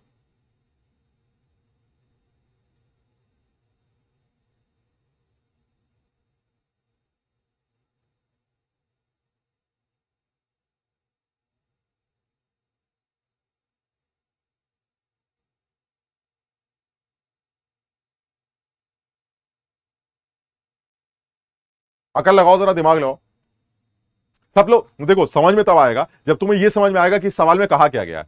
सवाल इससे पहले सारे सवाल तुम कैसे करते थे, इससे पहले वाले सारी बातें हम ये करते थे कि हम इक्विलिब्रियम को बना लेते थे और फिर उससे एक्स वैक्स की वैल्यू सॉल्व करते थे। यहां वो क्या कह रहा है, इक्विलिब्रियम बनाना नहीं है, बना हुआ है। इक्विलिब्रियम तो बना हुआ है ये वाला, और तीनों लोगों के इक्विलिब्रियम पर दो मोल है। तो मैंने कहा करना क्या है जब इक्विलिब्रियम बना हुआ है, कह रहा मैं इस इक्विलिब्रियम को डिस्टर्ब करूंगा। मैंने कहा कैसे, कह रहा मैं Cl2 डाल दूंगा ऊपर से, Cl2 का एक्स मोल डाल दूंगा। मैंने कहा यार फिर तो तुम्हारी बात सही है, तुम सब जानते हो इस बात को, अगर तुमने Cl2 को अंदर गिराया तो ये रिएक्शन बैकवर्ड डायरेक्शन में मूव करेगी। सब लोग जानते हैं इस बात को, क्योंकि Cl2 बढ़ाओगे तो रिएक्शन Cl2 को घटाएगी, एंड दिस इज ली-चाटली प्रिंसिपल। हम बाद में डिस्कस करेंगे, लेकिन इतनी बात तुम्हें पता है कि अगर आप प्रोडक्ट को बढ़ाएंगे तो ये रिएक्शन पीछे भागकर प्रोडक्ट को कम करने की कोशिश करेगी। यानी अगर आपने Cl2 बढ़ाई तो Cl2 घटने लगेगी, और घटने के लिए इस रिएक्शन को बैकवर्ड जाना पड़ेगा। यानी इक्विलिब्रियम ऑलरेडी बना हुआ है, इक्विलिब्रियम ऑलरेडी बना हुआ है, आप उस इक्विलिब्रियम को डिस्टर्ब करने जा रहे हैं। और जब आप इस किसी केमिकल इक्विलिब्रियम को फर्दर डिस्टर्ब करते हैं तो इस तरह के सवाल कैसे डील किए जाते हैं, ये लास्ट कैटेगरी है होमोजीनियस इक्विलिब्रियम की, और मैं तुम्हें करके दिखाता हूं।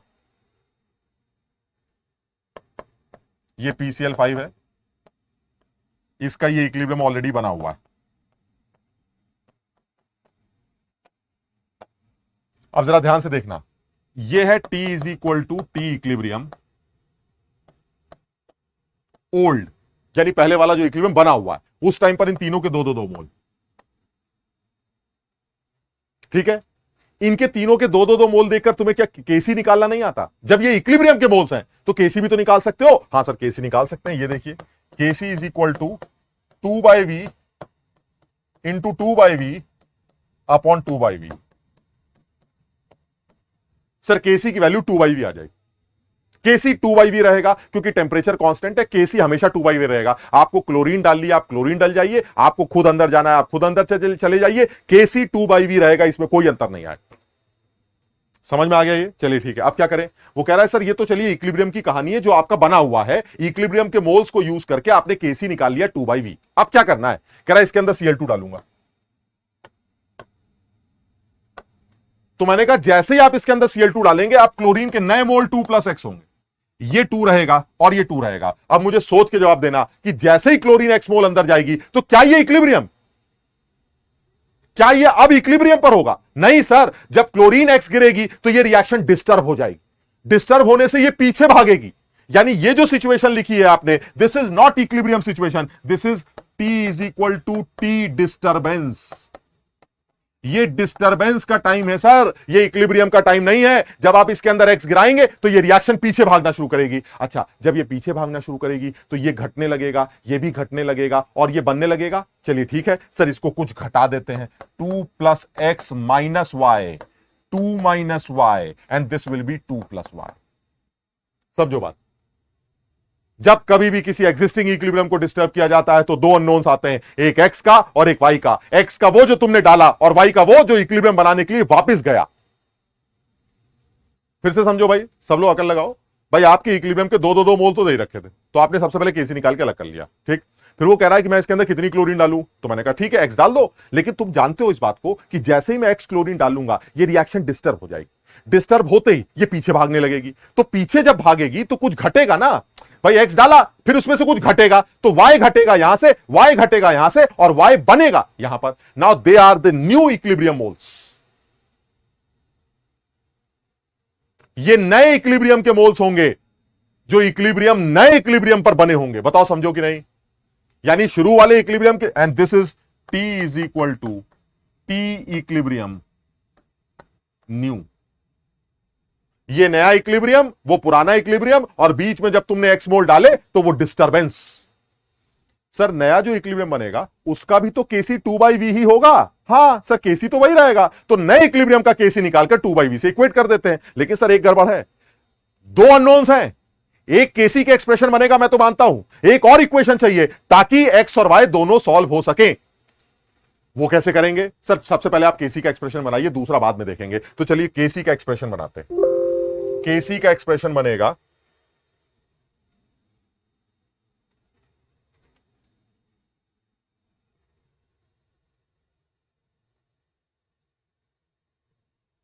केसी इज इक्वल टू, जो कि 2/v है, it is equal to 2 minus y by 2v। Volume double हो चुका है, 2+x minus y by 2v, volume double हो चुका है, divided by 2+y bye 2v।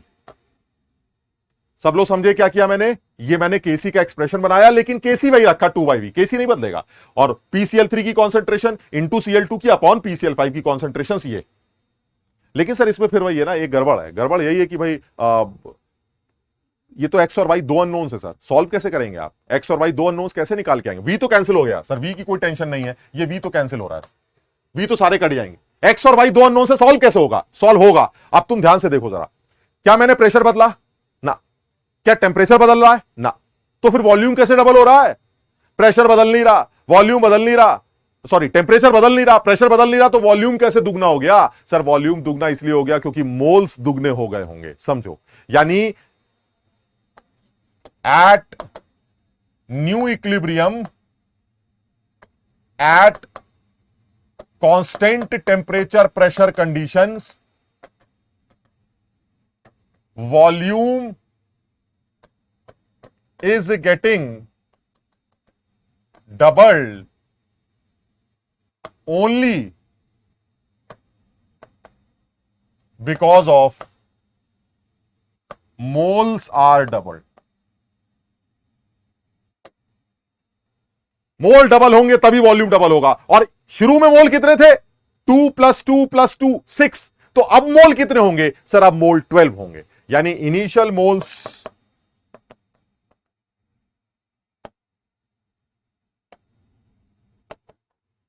तो फाइनली इक्विलिब्रियम पर जो मोल्स होंगे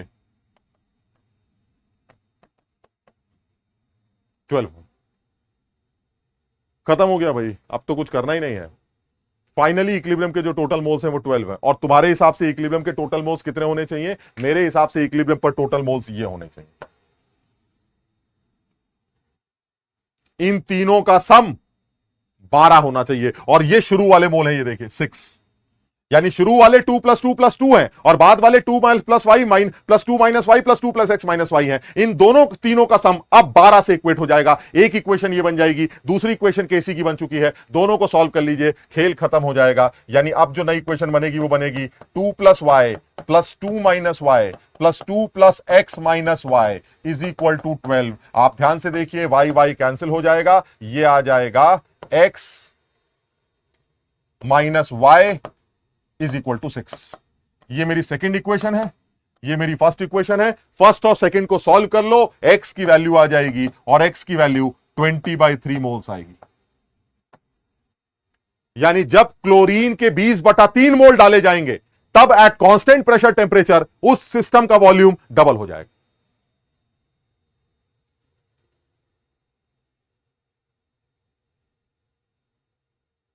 विशाल, वी को कैंसिल कैसे कर दिया? मतलब तुम खुद करके देखो ना यार, ये 2 वी तो अपने आप कैंसिल हो जाएंगे और एक ये वाला वी उस वाले वी से कैंसिल हो जाएगा, सारे वी कैंसिल हो जाएंगे।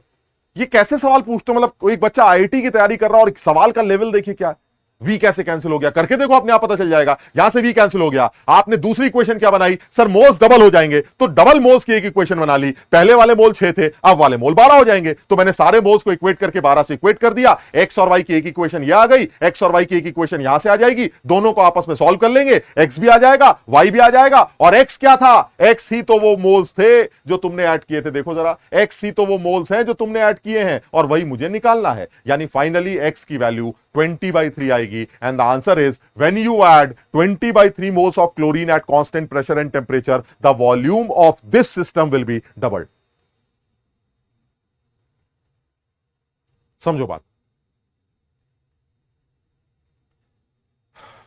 तो आप सब लोग आज इस सारी क्लास, सारे सवालों को एक बार रिवाइज करेंगे और आगे की जो क्लास होगी उसमें मैं एक बार इस तरह का एक सवाल और करूंगा और फिर एक आध सवाल और सिंपल से ले लेंगे ताकि होमोजीनियस इक्विलिब्रियम में आसान बात भी समझ में आ जाए सारी, और फिर हेटेरोजीनियस इक्विलिब्रियम और मल्टीपल और साइमल्टेनियस की बात करेंगे फटाफट एकदम। तो आज इतना ही करते हैं, अगली क्लास में फिर मुलाकात करते हैं, ठीक है ना?